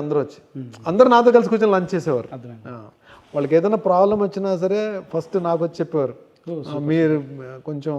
మీరు మాట్లాడండి, వాళ్ళకి ఏదైనా ఇబ్బంది ఉన్నా సరే వచ్చి పాపం నాకు చెప్పి మీరు మాట్లాడండి అని చెప్పేవారు పాపం. సార్ ఇప్పుడు బిగ్ బాస్ హౌస్ విషయానికి వస్తే యూజువల్లీ అదొక ట్రికీ ప్లాట్ఫామ్. లైక్ ఎట్లా అంటే కామ్గా ఉన్న వాళ్ళని అగ్రెసివ్ చేసేలా ట్రిగర్ చేస్తుంటారు టాస్క్ల ద్వారా, ఇంకొక దాని ద్వారా. లేదంటే ఒక అగ్రెసివ్ పర్సన్ని తను కంప్లీట్ గ్రౌండ్ చేసేసి ఒక ఈగో సాటిస్ఫై చేసుకున్న యాక్టివిటీస్ లాంటివి చేస్తుంటారు, కావాలని కదుపుతూ ఉంటారు, మెంటల్గా ఒక రకమైన ప్రెషర్ని క్రియేట్ చేస్తుంటారు మనకి. దాన్ని మీరు ఎలా హ్యాండిల్ చేద్దాం అనుకుంటున్నారు వెళ్ళిన తర్వాత? వెళ్దామని డిసైడ్ అయిన తర్వాత అక్కడ ఏదైనా ఫేస్ చేయాలండి, ఎవరన్నా ఫేస్ చేయాలండి. ఒకటి అడ్వాంటేజ్ ఏంటంటే అక్కడ భరణి అయితే రాడు, ఇంకో భరణి అయితే రాడు కదా, ఒక భరణి ఉంటాడు. కాబట్టి ఈ భరణి వేరే భరణి వస్తే ఆయన కొంచెం ఫేస్ చేయడం కష్టమేమో, కానీ ఈ భరణికి మిగిలిన ఫేస్ చేయడం కొద్దిగా పర్వాలేదని చెప్పి నమ్మకం అయితే నాకు ఉంది. Let's see the best. అంటే ఇప్పుడు దాకా జరిగిన రౌండ్స్ వేరు, ఈ పర్టికులర్ సీజన్ వేరు. ఈ సీజన్ ఏంటంటే కామనర్స్ ఎక్కువ మంది వస్తున్నారు, సెలబ్రిటీస్ చాలా తక్కువ మంది వస్తున్నారు. అవునా? కామనర్స్ ఎక్కువ మంది వస్తున్నారు. కామనర్స్ ఎక్కువ మంది వస్తున్నారు. బయట ఉన్న ఒక టాక్ ఏంటంటే సోషల్ మీడియాలో ఈసారి కంపల్సరీ బిగ్ బాస్ టీం వాళ్ళు ఫిక్స్ అయింది ఏంటంటే విన్నర్ని ఖచ్చితంగా కామనర్స్ని చేద్దామని, సెలబ్రిటీస్ని కాదు అని. అలాంటి ఒక రేస్లోకి మీరు వెళ్తున్నారు. కామనర్స్ని బిగ్ బాస్ విన్నర్గా చేద్దామని చెప్పి ఎవరు డిసైడ్ చేశారు? బయట పబ్లిక్లో ఒక చిన్న ఒపీనియన్ అది. బయట ఒపీనియన్. ఓకే. ఎందుకంటే వాళ్ళని ప్రత్యేకించి దింపుతుంది దానికోసం ఏమో అన్న ఒక ఫీలింగ్లో ఉన్నారు. ఓకే. ఇలాంటి టైంలో కాంపిటీషన్ టఫ్ కదా, అసలు గట్ ఫీలింగ్ ఏంటి? ఎందుకు ఇప్పుడు పల్లవి ప్రశాంత్ కామనరే కదా, పల్లవి ప్రశాంత్ విన్నర్ అయ్యాడుగా. కరెక్ట్. వాట్సే పల్లవి ప్రశాంత్ గారు కామనరే కదా, ఆయన ఏమీ సెలబ్రిటీ హోదా లేకుండా వచ్చారు కదా, బట్ ఆయన గెలిచారు. కరెక్ట్. దానికి ముందు అందరు సెలబ్రిటీస్ గెలిచారుగా, కొంతమంది సెలబ్రిటీస్ గెలిచారుగా. మధ్యలో ఆ అమ్మాయి బిందుమాధవి అమ్మాయి కూడా అమ్మాయి కూడా గెలిచిందిగా. కాబట్టి ఇక్కడ కామనరా, సెలబ్రిటీయా, లేకపోతే వేరేయా, లేకపోతే ఎంతమంది ఫాలోవర్స్ ఉన్నారా, ఇదన్నీ ఒక ఎత్తు. నిజంగానే కొంతమంది పేరున్న ఆర్టిస్టులు, చాలా ఫాలోయింగ్ ఉన్న ఆర్టిస్టులు, చాలామంది ఫ్యాన్స్ ఫాలోయింగ్ ఉన్న ఆర్టిస్టులు కూడా వెళ్ళి చాలా తక్కువ వీక్స్లో బయటకు వచ్చిన వాళ్ళు కూడా ఉన్నారు. సో ఇది ఏం చేసినా ఇప్పుడు బర్నీ ఇన్ని సీరియల్స్ చేశాడు, మేబీ ఎంతో కొంత పాపులారిటీ ఉన్నా లేకపోయినా ఎంతో కొంతమంది తెలుగు ప్రజలకి బర్నీ అనేవాడు ఆర్టిస్ట్ అని తెలుసు. బట్ అది ఎంతవరకు ఉపయోగపడద్ది మన బిగ్ బాస్ ఫ్లోర్ మీద, బిగ్ బాస్ హౌస్లో అన్నది మనం వీ క్యాంట్ సే. అక్కడ మనం హౌస్లోకి వెళ్ళిన తర్వాత ఏం చేస్తాం అన్నదే ఆడియన్స్కి, ఆడియన్స్కి మనం ఎంత దగ్గర అవుతాము, ఆడియన్స్ మనల్ని ఎంత ఇష్టపడి మనల్ని తీసుకుని వెళ్తారు, ఎంత మనకి సపోర్ట్గా నిలబడతారు అన్నది లోపలికి వెళ్ళిన తర్వాత మనం ఆడే గేమే డిసైడ్ చేస్తుంది. బట్ సో అదైతే నేను నమ్మను కామనర్ విన్ అవ్వాలి లేదా సెలబ్రిటీ విన్ అవ్వాలి. ద డే అక్కడ ఆ స్పాట్లో ఆ టైంలో ఎవరైతే బెస్ట్ ఇస్తారో డెఫినెట్గా ఆడియన్స్ సపోర్ట్ అనుకుంటుంది. అంటే ఎప్పుడో 22 సంవత్సరాల క్రితం ఒక పర్సన్ మిమ్మల్ని ట్రిగ్గర్ చేస్తేనే 22 years లాంగ్ జర్నీ మీరు చేశారు. బిగ్ బాస్ హౌస్లో క్షణక్షణం ఎవరో ట్రిగ్గర్ చేస్తూనే ఉంటారు. అది ఎంత లాంగ్ వరకు మిమ్మల్ని తీసుకెళ్ళిపోతుంది అనుకున్నారు? ఏదో వాళ్ళ ట్రిగ్గర్ తీసి మనం దాచేస్తే సరిపోద్దండి. అంతే కదా. ఇప్పుడు మనం ఇప్పుడు ఏముంటుంది, మనం 2 ఉంటాయండి. మీకు మీరు నన్ను మరణి ఎదవా అని తిట్టారు మీరు నన్ను, ఫర్ సపోజ్. నేను మళ్ళీ మిమ్మల్ని నువ్వు కూడా ఎదవా అన్నాను. అప్పుడు మీరు ఇంకో తిట్టు గురించి ఎదుగుతారు.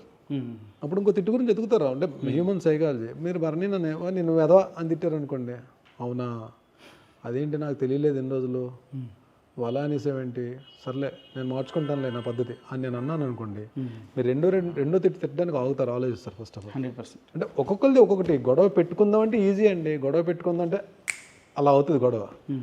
గొడవ ఆపాలి, ఆర్గ్యుమెంట్ ఆపాలి, అవతలని కూడా కంటెస్టెంట్ కూడా మనం గెలుచుకోవాలంటే there is a different strategy and అలాగని మాస్క్ పెట్టుకుని మనం లోపల బాధపడిపోతూ చేసామంటే అది కరెక్ట్ కూడా కాదు. కరెక్ట్. బిగ్ బాస్ అంటే జెన్యున్గా అక్కడ అటాక్ ఇవ్వాలన్నప్పుడు అటాక్ ఇవ్వాలి.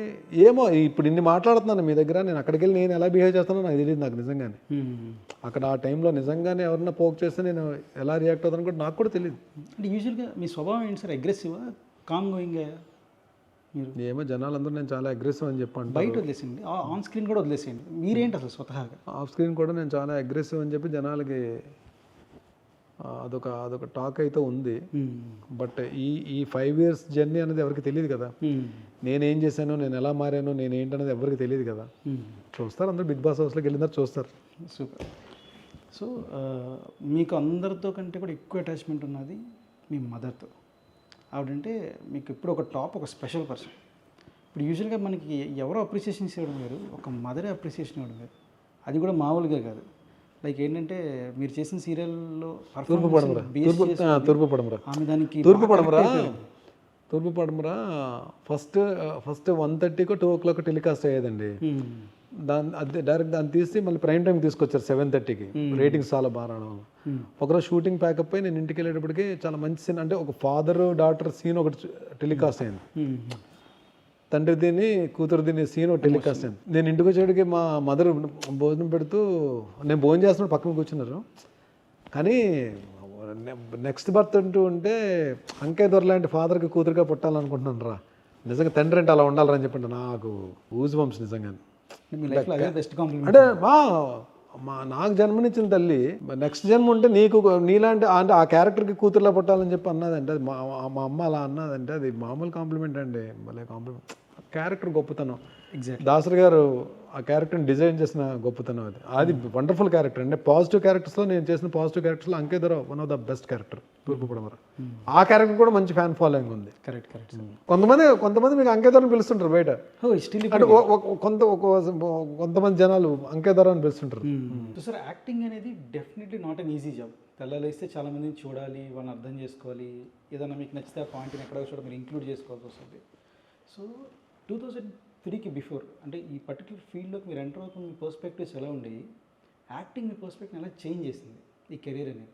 ఏం లేదండి, బ్లాంకే. నేను ఇక్కడికి వచ్చినప్పుడు ఏదో అంటే ఇన్ని సీరియల్స్ చేసేస్తాను, ఇంత బిజీ అయిపోతాను అని చెప్పి అయితే నాకు నిజంగా అది లేదు. అట్లా అనట్లేదు సార్, కెరీర్ పరంగా ఎప్పుడు ఆలోచన విధానం ఉంటుంది. కెరీర్ పరంగా ఎవరు లేరు. నేను ఎక్కడ యాక్టింగ్ కోర్స్ చేయలేదు, ఏం చేయలేదు. స్ట్రైట్ అవే వచ్చి కెమెరా ముందు నిలబడ్డాను. కొంతమంది డైరెక్టర్లతో తిట్లు తిన్నాను. తిట్లు అంటే ప్రేమతోటే. ఇప్పుడు మల్లేని రాధాకృష్ణ గారు ఫస్ట్ సీరియల్ డైరెక్టర్, నాకు గురువు. ఆయన గురువు అంటే ఫస్ట్ సీరియల్ డైరెక్ట్ ఆయన దగ్గర పనిచేశాను కాబట్టి గురువులాగా మనం భావిస్తాం. ఆయన పేషెన్స్ ఉండి, ఓపిక ఉండి, మనం ఫోకస్డ్గా ఉంటే ఏదో క్యారెక్టర్ వస్తూనే ఉంటుంది. క్యారెక్టర్ రాలేదంటే అది మన తప్పే అవుతుంది. క్యారెక్టర్ రాలేదు అంటే మన ప్రయత్నంలో ఎక్కడ లోపమో, లేకపోతే మనం ప్రొజెక్ట్ చేసుకునే విధానం లోపమో, లేదంటే మనం ఫిట్గా లేమో, లేదంటే మనం ఇప్పుడు మొన్న అఖండ 2 షూట్ చేశాను. అఖండ లొకేషన్కి వెళ్ళాను నేను. టఫ్ షాట్ పెట్టారు, లైక్ రోప్ షాట్. అది చాలా హైట్కి వెళ్ళాలి. అది కొట్టి లారీని కొట్టుకుంటే మీద బస్తాలు పడతాయి అన్నీ. బాలయ్య గారు నన్ను గుద్దితే వెళ్ళి పడాలి కింద. సో అలాంటి షార్ట్స్, అలాంటి రిస్క్ షార్ట్స్ చేయాలంటే డెఫినెట్గా ఫిట్నెస్ ఉండాలి. అక్కడికి వెళ్ళి మనం లేదు నేను రోప్ కట్టుకోను, రోప్ షాట్స్ నేను చేయలేను, రెడీగా ఉండాలి. రోప్ షాట్ నేను చేయలేను అన్నా అనుకోండి, అక్కడ డూప్ పెట్టి చేయించవచ్చు. నెక్స్ట్ అవకాశం వదిలే మనోడితో చేయలేట్లే రిస్క్ షాట్లు అన్నా టాక్ వెళ్ళిపోయింది అనుకోండి. అంటే కొన్ని క్యారెక్టర్స్ చేయాలంటే డెఫినెట్గా రిస్క్ చేయాలి. ఆ రిస్క్ చేయాలంటే మనం ఫిట్గా ఉండాలి. అంటే ఫిట్నెస్ అన్నది ఎప్పటికీ హెల్ప్ ఏనండి. అంటే హెల్త్ ఈజ్ వెల్త్ అన్నారు. ఎందుకన్నారంటే మనం హెల్తీగా ఉంటే ఎప్పటికైనా డబ్బు వస్తుంది. మన హెల్తే కరెక్ట్గా లేకపోతే వెల్త్ ఉన్నా హెల్త్ రూపంలో తీసుకెళ్ళిపోతుంటుంది. ఈ పర్టికులర్ ఫిట్నెస్ గురించి మళ్ళీ ఒక నిమిషం తర్వాత అడుగుతాను మిమ్మల్ని. దాని గురించి కొన్ని క్వశ్చన్స్ ఉన్నాయి. దానికంటే ముందు ఇప్పుడు మీరు బాలయ్య బాబు గారితో చేశారని చెప్పి అన్నారు. ఆఫ్ స్క్రీన్ ఆయనతో జరిగిన మీకు ఎక్స్పీరియన్స్ ఏమైనా ఉన్నాయా? ట్రెమెండస్ అండి. Is a wonderful human being.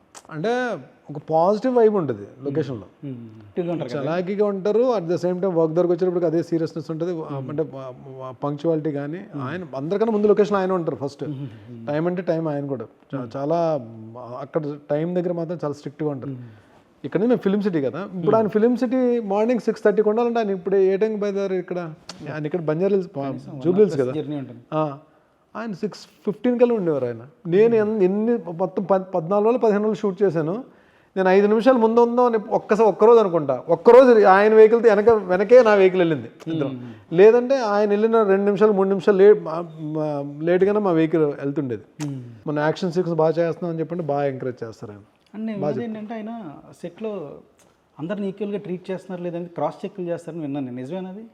అది అంటే నార్మల్గా ఏంటంటే బ్రేక్ అయిపోయిన తర్వాత వచ్చిన తర్వాత మన షార్ట్ పడే ముందు లంచ్ చేసావా, ఏం తిన్నావు అని అడుగుతారు. మనం మొత్తం మెనూ చెప్పాలి. అంటే అందరికీ మెనూ కరెక్ట్గా వెళ్తుందా లేదా, అందరికీ ఫుడ్ కరెక్ట్గా వెళ్తుందా లేదా కనుక్కోవడానికి. నన్ను చాలాసార్లు అడిగారు, ఈరోజు ఏం తిన్నావు అమ్మా అని అడిగారు, భరణి ఏం తిన్నావు అని అడిగారు. చాలా బాగా నాతో బాగా మాట్లాడతారు. బాలయ్య గారు కాంబినేషన్, అందులో యాక్షన్ సీక్వెన్స్ చేయాలి కదా అని 100% బోయపాటి గారు నాకు ఇష్టమైన డైరెక్టర్. వెళ్ళిపోయాను, చేస్తాను. బోయపాటి గారు మాత్రం అంటే ఏ ప్రాజెక్ట్ చేసినా బర్నీకి ఏదో ఒక వేషం ఇద్దాం సెట్ అయితే అని చెప్పి ఆలోచన అయితే ఉంటుంది ఆయన. యాక్చువల్గా ఒక స్టేజ్ మీద రామ్ చరణ్ గారు కూడా ఇదే చెప్పారు, ఇండస్ట్రీలో టాలెంట్ కంటే కూడా బిహేవియర్ ప్రాపర్గా ఉంటే ఛాన్స్లు ఆటోమేటిక్గా వస్తాయి అని చెప్పేసి. అయితే చరణ్ గారితో మీ ఎక్స్పీరియన్స్ ఏంటి? మెగా ఫ్యామిలీలో మెగాస్టార్ గారే మిమ్మల్ని గుర్తుపెట్టి మీతో భుజం వచ్చేసి అంత సన్నిహితంగా మాట్లాడతారు. Same time mega brother Nagababu Charan అసలు నాకు చాలా అంటే చాలా ఇష్టం. రామ్ చరణ్ గారు అంటే నాకు ఇంకా ఎంత ఇష్టం చెప్పలేదు. ఎందుకంటే కంట్రీలో ఎక్కడో అజర్బైజాన్లో షూటింగ్ జరుగుతుంది. ఆ రోజు అక్కడ నా బర్త్డే లొకేషన్లో యువర్ షూటింగ్ అజర్బైజాన్లో. ఎవరి ద్వారా తెలిసిందో హీరో గారికి తెలిసింది. So what is that, pack up అయిన తర్వాత వాళ్ళు హీరో గారు వాళ్ళు వేరే హోటల్లో ఉన్నారు, చరణ్ గారు వాళ్ళు వేరే హోటల్లో ఉంటున్నారు, మేము వేరే రిసార్ట్స్లో ఉంటున్నాం మొత్తం. సో ప్యాకప్ అయిన తర్వాత మొత్తం టీం అందరినీ రమ్మని చెప్పండి, బర్నీని కూడా అక్కడికి వచ్చామని చెప్పండి, నేనే ఐ హోస్ట్ ద పార్టీ. ఆయన డైరెక్టర్ గారు చరణ్ గారు ఇద్దరు కలిసి ప్లాన్ చేసి నా బర్త్డే పార్టీ చాలా గ్రాండ్గా చేశారు. అసలు అంటే పార్టీ ఇచ్చారా లేదంటే మమ్మల్ని తీసుకెళ్ళారు, కానీ అంటే నాతోనే కాదు ఎవరితోనైనా ఆయన అసలు ఒక స్టార్ హీరో లేదా మెగాస్టార్ గారు అబ్బాయి అసలు ఎక్కడ కనబడదు. రీసెంట్గా నేను ఎందుకు చాలా రోజుల తర్వాత మళ్ళీ చరణ్ గారిని నేను వాల్తెరివేరయ్య సక్సెస్ ఫంక్షన్ వరంగల్లో జరిగింది. అక్కడికి వెళ్ళి మెమెంటో తీసుకోవడానికి వెళ్ళినప్పుడు చరణ్ గారు నన్ను చూసినండి, ఏంటి ఫిట్నెస్ ఏంటి, వాట్ ఈస్ దిస్ అని చెప్పి చిరంజీవి గారితో, డాడీ ఏంటినా అసలు ఈ ఫిట్నెస్ ఏంటి, ఈ అడవాడి బాబోయ్ అని చెప్పాను. అంటే చరణే ఫుల్ ఫిట్నెస్ ఫ్రీక్ అసలు. ఆయన ఫిట్నెస్ గురించి మనల్ని ప్రేజ్ చేశారంటే నిజంగానే అదొక మర్చిపోలేని విషయం. ఇక్కడే ఎక్కడ మొన్న ఈ విశ్వంబర షూటింగ్ అప్పుడు లొకేషన్కి ఆయన వచ్చినప్పుడు కూడా నేను కలిసినప్పుడు వచ్చి అందరూ ఉన్నారు, స్ట్రైట్ అవే నా దగ్గరకు వచ్చారు, ఆయన వచ్చి హగ్ చేసుకున్నారు. So coming to Pawan Kalyan గారు, గోపాల్ కళ్యాణ్ గారితో వెంకటేష్ గారితో చాలా దగ్గరగా ఎక్స్పీరియన్స్ ఎలా అనిపించింది? నాకు తెలిసి మిడ్ నైట్ ఎప్పుడో షూట్ చేశారు, అది ఫస్ట్ టైం అండి పవన్ కళ్యాణ్ గారిని నేను చూడడం. అంటే నాకు చిరంజీవి గారిని, మెగాస్టార్ గారిని కలిసిన, నాగబాబు గారితో నా అంత క్లోజ్ ఇది ఉన్నా సరే నేను ఆయన ఎందుకు ఎక్కువసార్లు కలవడం అవ్వలేదు. ఫస్ట్ టైం గోపాల లొకేషన్లో ఇక్కడ ఫైనాన్షియల్ డిస్ట్రిక్ట్లో షూటింగ్ జరుగుతుంది. నేను వెంకటేష్ గారిని నేను చేజ్ చేస్తుంటాను, నేను వెనకాల నా గ్యాంగ్ ఉంటారు, నేను చేజ్ చేస్తుంటాను, ఆయన కాపాడి తీసుకెళ్తాను. సో ఆ షాట్ జరుగుతున్న ఫైనాన్షియల్ డిస్ట్రిక్ట్లో రోడ్డు మీద జరుగుతుంది, చీకటి, చిన్న డ్రిజ్లింగ్ స్టార్ట్ అయింది. సో అప్పటికే ఈ సాఫ్ట్వేర్ ఇది అయిపోయిన జాబ్ అయిపోయిన వాళ్ళందరూ వస్తారు కదా బయటికి, షిఫ్ట్ అయిపోయిన వాళ్ళందరూ కూడా ఒక 2000 నుంచి 3000 మంది రోడ్డు మీద ఉన్నారు, షూట్ చూస్తున్నారు అందరూ. ఆ టైంలో కూడా మిడ్ నైట్ చూస్తున్నారు, షూట్ చూస్తుంటే ఇక్కడ అందరూ ఉన్నాం మేము. షార్ట్ లో నేను వెంకటేష్ గారు ఉన్నాము, కెమెరా డిఓపి గారు, డైరెక్టర్ గారు అందరూ ఉన్నాము. సురేష్ బాబు గారు కూడా ఉన్నారు ఆ రోజు, సురేష్ బాబు గారు కూడా వచ్చారు. సో ఎవరో ఒక అరుపు వినబడిందండి, పవర్ స్టార్ అని. షార్ట్ అయిపోయిన తర్వాత చూస్తే ఇక్కడ ఒక్క లేడు రోడ్డు మీద, జనం మొత్తం అందరూ అడిగి వెళ్ళిపోయారు. వెళ్ళి ఆ టైంలో అర్ధరాత్రి 2-3 అయింది. ఆ టైంలో క్యారవాన్ దగ్గర జనాలు, గోల, అరుపులు, కేకలు, అసలు ఏంటో అసలు. నేను ఆడియన్స్, నేను ఆర్టిస్ట్ అన్న సంగతి నేను కూడా మర్చిపోయాను, జనాలతో పాటు నించునున్నా నేను. ఇంకా ఈ గోల్ ఆపాలంటే షూటింగ్ జరగాలి కదా, వీళ్ళందరినీ సాటిస్ఫై చేయాలంటే ఆయన తీసుకురావాలని చెప్పి అప్పుడు వెంకటేష్ గారు లోపలికి వెళ్ళి క్యారవాన్లోకి వెళ్ళి సార్ని కళ్యాణ్ గారిని తీసుకొచ్చారు బయటికి, పవర్ స్టార్ అని చెప్పి ఇలా చేయబట్టిన లేకపోతే అప్పుడు అందరూ సైలెంట్ అయ్యారు. అమ్మా అదేమి మేనియా అండి బాబు అసలు. ఫస్ట్ టైం నేను జనాల్లో ఉండి కళ్యాణ్ గారిని చూడడం ఫస్ట్ టైం అన్నమాట. పర్సనల్ ఎక్స్పీరియన్స్ ఏమైనా జరిగిందండి ఆ టైంలో మీకు? అంటే ఆయన దూరంగా, అంటే దగ్గర నుంచి షార్ట్స్ ఏం లేవు. తర్వాత కోర్టులో ఒక సీన్ ఉంటుంది, కోర్టులో వెంకటేష్ గారిని వచ్చి బ్యాగ్ స్టాప్ చేస్తాను కదా, ఆయన పైన ఉంటారు యాక్చువల్ కళ్యాణ్ గారు. అంటే దగ్గర నుంచి కలిసి మాట్లాడే ఛాన్స్ దొరకలేదు. భీమ్లా నాయక్ షూటింగ్ టైంలో మీ ఇన్స్టాగ్రామ్ ప్రొఫైల్లో ఆయన ఫోటో ఉంది. భీమ్లా నాయక్ షూటింగ్ అప్పుడు అల్యూమినియం ఫ్యాక్టరీకి సార్ నాగబాబు గారు ఏదో వర్క్ మీద ఆయన కలాలని చెప్పి వెళ్తుంటే నేను వస్తాను చెప్పి నేను రిక్వెస్ట్ చేశాను, సార్ నేను కూడా వస్తాను సార్, లొకేషన్కి వెళ్తాను కదా కళ్యాణ్ గారిని చూసి. సరే నేను వెళ్ళేటప్పటికి ఏమైందంటే నాగబాబు గారు మాట్లాడేశారు, త్రివిక్రమ్ గారికి వెళ్ళి నమస్కారం పెట్టి అని చెప్పండి బాగున్నారా అని చెప్పి మాట్లాడిన తర్వాత కరెక్ట్గా అప్పుడు కళ్యాణ్ గారు వస్తున్నారు. వచ్చిన తర్వాత మరి నేను దిగుతావా ఫోటో అని చెప్పంటే, నేను దిగుతావా ఫోటో అన్నా సరే నేనేం మాట్లాడలేదా చూస్తున్నాను, మన ఆర్టిస్ట్ కదా నాతో పాటు చేశారు కదా ఈయన గోపాల అని చెప్పి ఆయన పిలిచారు, అని దిగుదాం ఫోటో అని చెప్పి రికగ్నైజ్ చేస్తారు. చాలా హ్యాపీ అనిపించింది, బాగా మాట్లాడారు. ఏం చేస్తున్నారు, ప్రాజెక్ట్స్ ఏం చేస్తున్నారు అని అడిగారు. ఆయన చాలా రెస్పెక్ట్గా మాట్లాడతారండి ఎవరితోనే సరే, పవర్ స్టార్ గారు కూడా. యాక్చువల్లీ 2016కి ముందు వరకు సినిమా ఒక డెఫినేషన్ ఉండేది, 2016 తర్వాత ఒకటి మారిపోయింది. మెయిన్గా 2 విషయాలు జరిగాయి. ఒకటి బాహుబలి సిరీస్ని జనాలు ఎక్స్పీరియన్స్ చేయడం, విట్నెస్ చేయడం. రెండోది ఏంటంటే 4G ఎరా స్టార్ట్ అవడం. 4G ఎరా స్టార్ట్ అయినప్పటి నుంచి ఏంటంటే కంటెంట్ కన్జ్యూమింగ్ అనేది బాగా పెరిగిపోయింది. గ్లోబల్ కంటెంట్ కన్జ్యూమ్ చేస్తున్నారు, లాంగ్వేజ్తో సంబంధం లేదు, కంట్రీతో సంబంధం లేదు, బ్యారియర్స్ అని ఆల్మోస్ట్ పోయినాయి, ప్రతి ఒక్కరు కన్జ్యూమ్ చేస్తారు. ఆ తర్వాత స్లోగా ఓటీటీ ఎరా స్టార్ట్ అయింది. ఇక్కడికి వచ్చేసరికి ఒకప్పుడు ఫిల్మ్ అంటే కొన్ని స్టాండర్డ్స్, ప్రొడక్షన్ వాల్యూస్ అవి అని చెప్పి అన్నీ ఉండే. కానీ ఒక చిన్న సినిమా 4 గోడల మధ్య తీసినా సరే కంటెంట్ ఈజ్ ద కింగ్ అనే ఒక కంటెంట్ ఈజ్ ద హీరో అనే ఒక డెఫినేషన్కి వచ్చేసింది ఫిల్మ్ మేకింగ్ అనేది. ఇలాంటి ఒక ఎరా నడుస్తున్న టైంలో మిమ్మల్ని మేము సోలో హీరోగా చూసే ఛాన్స్ ఏమైనా ఉందా ఫ్యూచర్లో? ఓటీటీలో ఏదైనా జరగదు కదండి. బిగ్ స్క్రీన్ మీద హీరోగా ఎక్స్పెక్ట్ చేయడం అనేది చాలా అత్యాస అవుతుంది, అది ఎప్పటికీ జరగదు నాకు తెలిసి. మంది కానీ గ్రౌండ్లో మనం బ్యాట్ పట్టుకుని వెళ్తే డెఫినెట్గా ఫస్ట్ బాల్ అవుట్ అవుతూ ఉండే. మందైన గ్రౌండ్లో ఒక మంచి స్కోర్ కొట్టుకుని వచ్చేయడం బెటర్ ఎప్పుడు కూడా.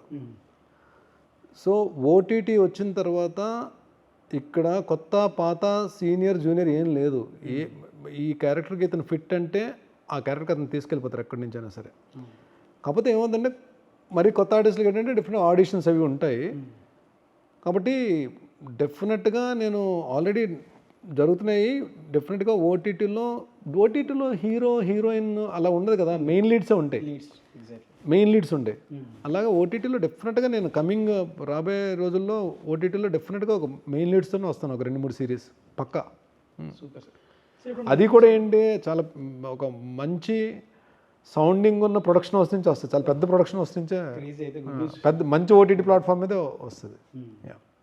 సో సార్ ఇక్కడ ఇప్పుడు అనిపించిందా మీకు లైఫ్లో ఈ ఒక్క మిస్టేక్ చేయకుండా ఉంటే బాగుండు అని మీకు ఎప్పుడైనా అనిపించింది లైఫ్లో? అలాంటి రిగ్రెట్ ఫీలింగ్ ఏమైనా ఉందా? ప్రొడక్షన్ హౌస్ అండి, ప్రొడక్షన్ ప్రొడక్షన్ హౌస్ ఒకటి.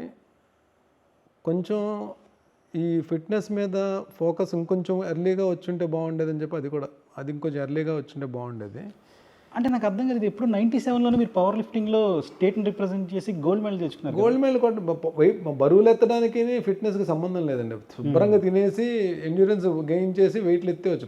పవర్ లిఫ్ట్ మీకు వెయిట్ లిఫ్టర్స్ పవర్ లిఫ్టర్స్ ఫిట్గా ఉంటారని చెప్పి ఆ బాడీ ఉంటుంది, ఎండ్యూరెన్స్ ఉంటుంది.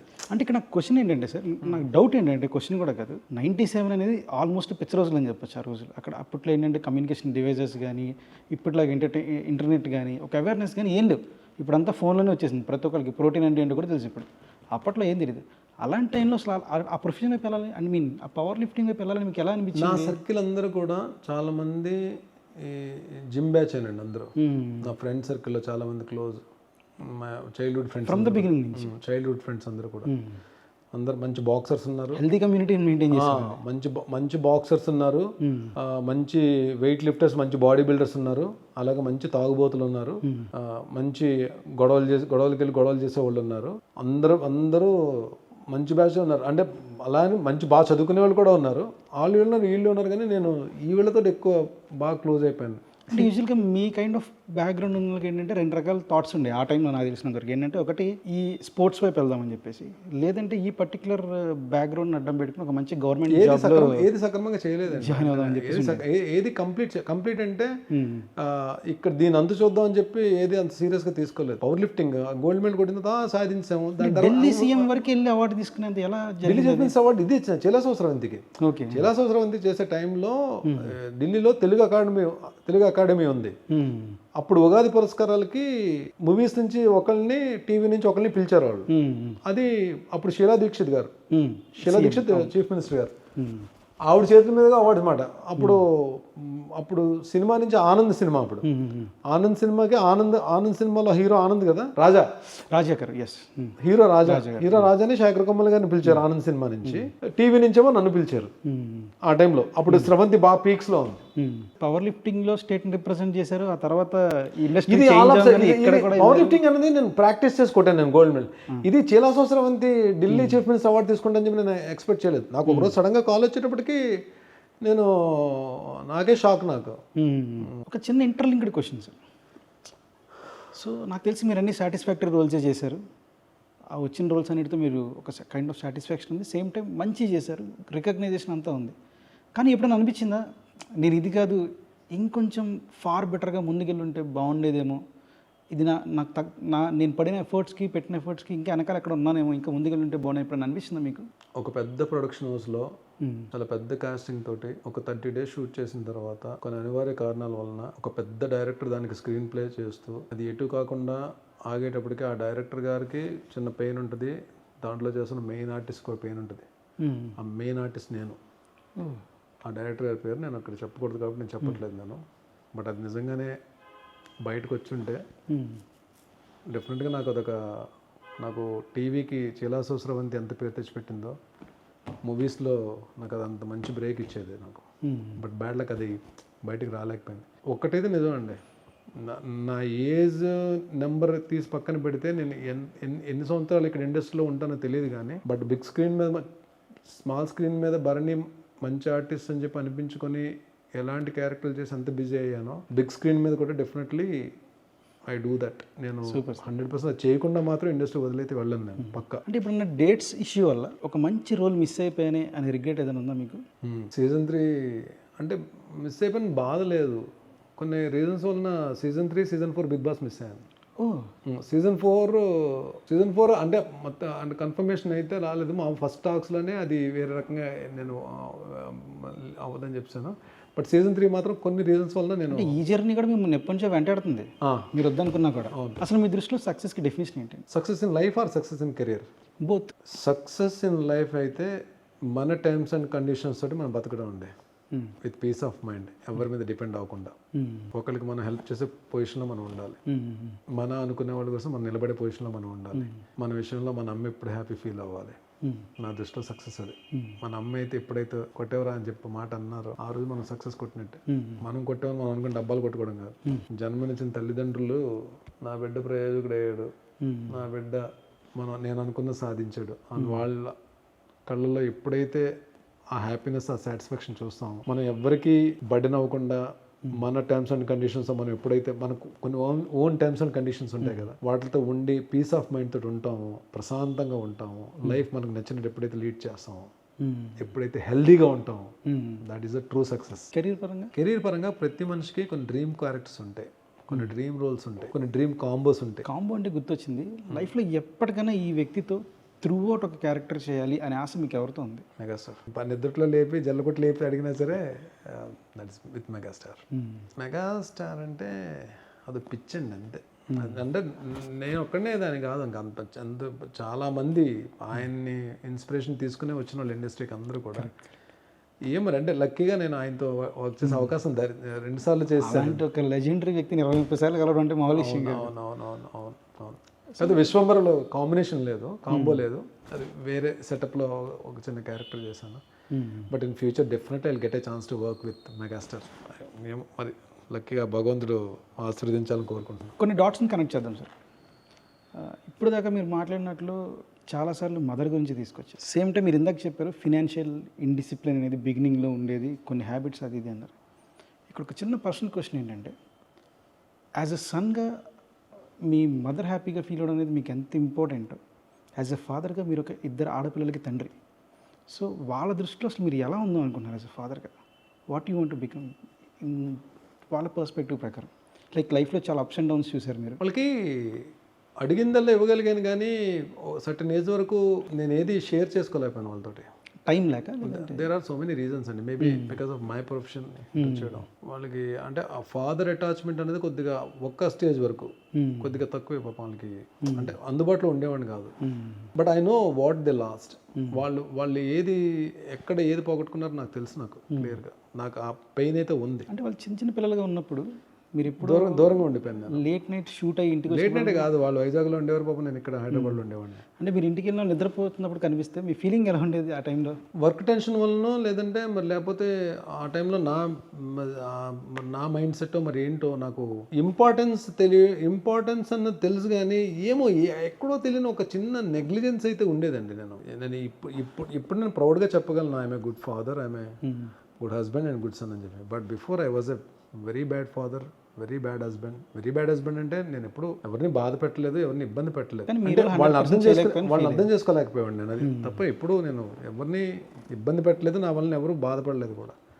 అంటే బాధపడి ఉండొచ్చు కానీ బయటకు చెప్పలేదేమో కూడా.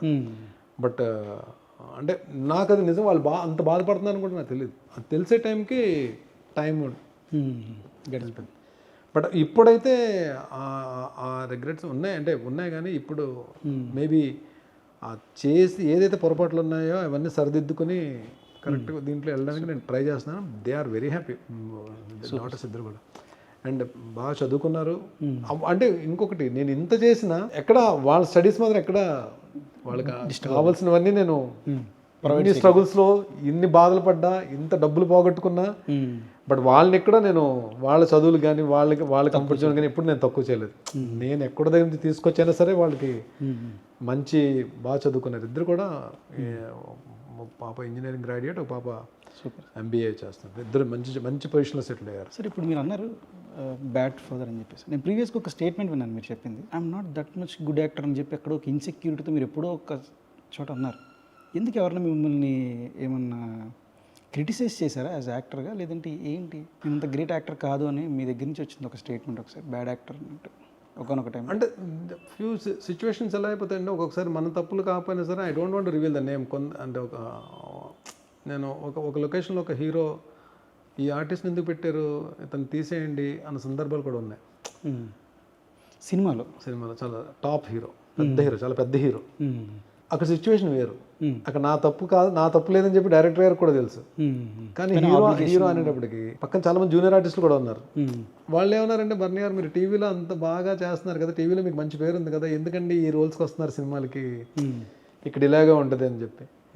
అలాంటి సిచ్యువేషన్లో మనకి అనిపిస్తుంది, మనకి ఎందుకురా బాబు ఇటు వచ్చాం మనం అని చెప్పి అనిపిస్తుంది. ఒక చిన్న డిసైడ్.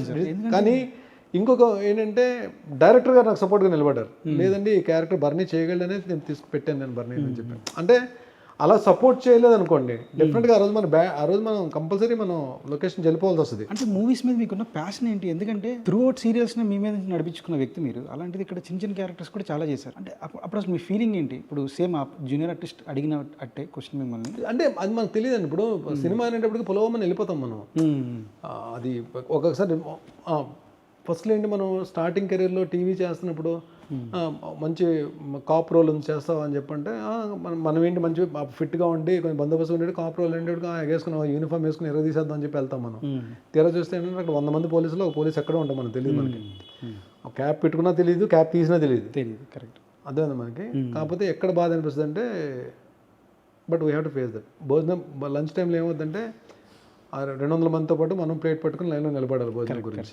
మనం ఇక్కడ టీవీలో తోపు అంటే అక్కడ ఎవడో ఒప్పుకోడు. అక్కడికి లొకేషన్కి వెళ్ళిన తర్వాత టీవీలో మనం అద్భుతమైన ఆర్టిస్ట్, నాకు 2 నంది అవార్డులు వచ్చాయి అంటే అయినా లైన్లో నించో అంటారు. లైన్లో నించున్నాను, 200 మందితో పాటు ప్లేట్ పట్టుకుని లైన్లో నించున్నాను. నా టర్మ్ వచ్చే వరకు వెయిట్ చేసి వెళ్ళి ప్లేట్లో నా ఫుడ్ వేయించుకొని మూసుకొని వెళ్ళి ఒక చెట్టు కింద కూర్చొని నా ఫుడ్ తిని ఒప్పుకున్నాను. కాబట్టి లొకేషన్కి వెళ్ళిపోవడం కరెక్ట్ కాదని చెప్పి ఆ జూనియర్ ఆర్టిస్ట్ క్యారెక్టర్ చేసేసి వచ్చిన సందర్భాలు కూడా ఉన్నాయి. అది దట్ ఈస్ అంటే అక్కడికి వెళ్ళి నేను చేయను అంటే కుదరదు. అప్పటికప్పుడు వేరే పర్సన్ తీసుకొచ్చి యూనిఫామ్ ఏం నిలబెట్టలేరు కదండి. వెళ్ళి చేశాను నేను. I experienced. ఇచ్చారు 500 రూపాయలు అంతే ఇచ్చారు, 500 రూపీస్ ఇచ్చారు. ఓకే, తీసుకున్నాను. అంటే అది నేను చాలా తక్కువ క్లోజ్ సర్కిల్కి తెలుసుంటాయి ఇలాంటి విషయాలు. తిట్లు తినకుండా, అవమానాలు పడకుండా, లేదంటే ఇలాంటి ఫేస్ చేయకుండా చాలా తక్కువ మందికి ఆ గోల్డెన్ స్పూన్తో పుట్టే ఆర్టిస్టులు, హీరో లెవెల్ చాలా తక్కువ మంది ఉంటారు. వాళ్ళు అది నెక్స్ట్ లెవెల్. అది బట్ మనలాంటి వాళ్ళకి ఇక్కడ వచ్చిన తర్వాత కష్టాలు ఉంటాయి, సుఖాలు ఉంటాయి, అవార్డులు ఉంటాయి. ఇదొక ఈ రంగుల ప్రపంచంలో. సో స్ట్రైట్గా ఒకటి చెప్పండి, బిగ్ బాస్ హౌస్లో ఇప్పుడు అన్ని వంకరగా చెప్పలేదు, అన్ని స్ట్రైట్గా చెప్పాను. అలా కాదు, బిగ్ బాస్ హౌస్లోకి మీరు వెళ్ళిన తర్వాత ఆడియన్స్ కాదు ఏమన్నా వంకరగా చెప్పాను అస్సలు లేదు. అంటే ఇది కొంచెం మేబీ ట్రిక్కీ క్వశ్చన్, నాకు మీకు కాకపోవచ్చు. ఆడియన్స్ మీకు ఎందుకు ఓట్ చేయాలి బిగ్ బాస్ హౌస్లోకి మీరు వెళ్ళిన తర్వాత? ఎందుకు ఓట్ చేయకూడదు? మీరు అడిగిన ఇప్పటివరకు మీరు వేసిన క్వశ్చన్స్ అన్నిటికీ నేను ఒక్కడ కూడా మీకు అన్ని సమాధానాలు చెప్పాను. ఇప్పుడు మీ క్వశ్చన్ వేసాను నేను. మీరు అడిగిన దానికి నాకెందుకు ఓట్ వేయకూడదు అంటే, చైలాసోత్సవంతి సీరియల్ చేశాను ఓట్ వేయకూడదా? అంటే నెగిటివ్ క్యారెక్టర్లో పీక్ చేసి 2 నంది అవార్డులు తీసుకున్నాను చెప్పి ఓట్ వేయకూడదా? లేకపోతే లొకేషన్ ఆడవాళ్ళందరూ నాకు గౌరవిస్తూ చాలా మంచిగా మాట్లాడుతూ నాతో కలిసి లంచ్ అని చెప్పి ఇష్టపడతారు కాబట్టి ఆడవాళ్ళందరూ అందుకు ఓట్ వేయకూడదా? లేకపోతే మెగాస్టార్ చిరంజీవి గారు నా యాక్టింగ్ నచ్చి నన్ను గోపాల్ అని క్యారెక్టర్తో పిలుస్తారు కాబట్టి ఓట్ వేయకూడదా? లేకపోతే నా తప్పులు తెలుసుకుని ఇప్పుడు మంచివాడిగా మారి ఇప్పుడు నేను నా డాటర్స్ నన్ను హ్యాపీగా ఫీల్ అవుతున్నారు, నా విషయంలో అందరూ ఫ్యామిలీ మెంబర్స్ అందరూ హ్యాపీగా ఫీల్ అవుతున్నారు, నేను అన్ని వదిలేసి ఒక న్యూ లైఫ్ స్టైల్, ఒక ఫిట్నెస్ లైఫ్ స్టైల్లోకి వెళ్ళాను కాబట్టి ఓట్ వేయకూడదా? నేను హెల్దీగా ఉంటానని చెప్పి ఓట్ వేయకూడదా? నేను అందరితో రెస్పెక్ట్గా మాట్లాడతాను ఓట్ వేయకూడదా?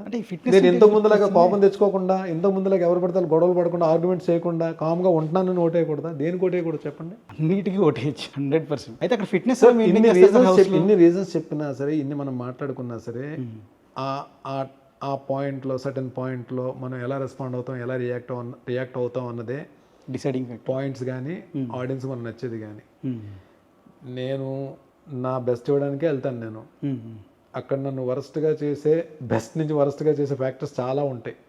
వాటిలన్నింటినీ అధిగమించగలను, నేను అనుకున్నట్టు వెళ్ళి ఉండగలను లేదు చూద్దాం. సో ఫిట్నెస్ ఎలా మెయింటైన్ చేస్తారు సార్ హౌస్లో? ఫస్ట్ ఆఫ్ ఆల్ అక్కడ మనం తినేది ఉండదు. ఫుడ్ అక్కడ లిమిటెడ్ ఫుడ్డే ఉంటుంది, అదొకటి అడ్వాంటేజ్. నేను ఎలాగో ఇప్పుడు చాలా తక్కువ ఫుడ్లోకి వచ్చాను.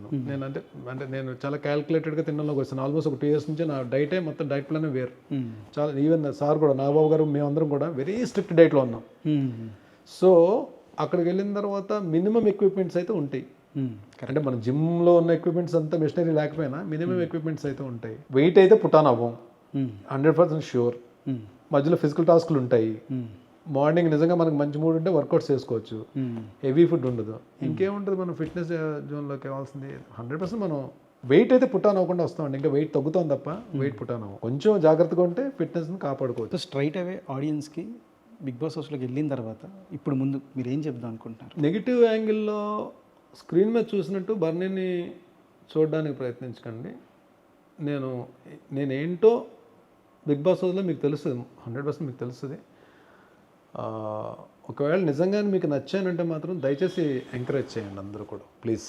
ఎందుకంటే నాకు కూడా కొత్త కదా ఈ ప్లాట్ఫామ్, ఫస్ట్ టైం వెళ్తుంటే నాకు ఇంతకుముందు వచ్చినా సరే నాకు వెళ్ళడానికి అవ్వలేదు. ఈసారి నేనే వెళ్దామని డిసైడ్ అయ్యి ఐ వాంట్ ఎక్స్పీరియన్స్ దట్.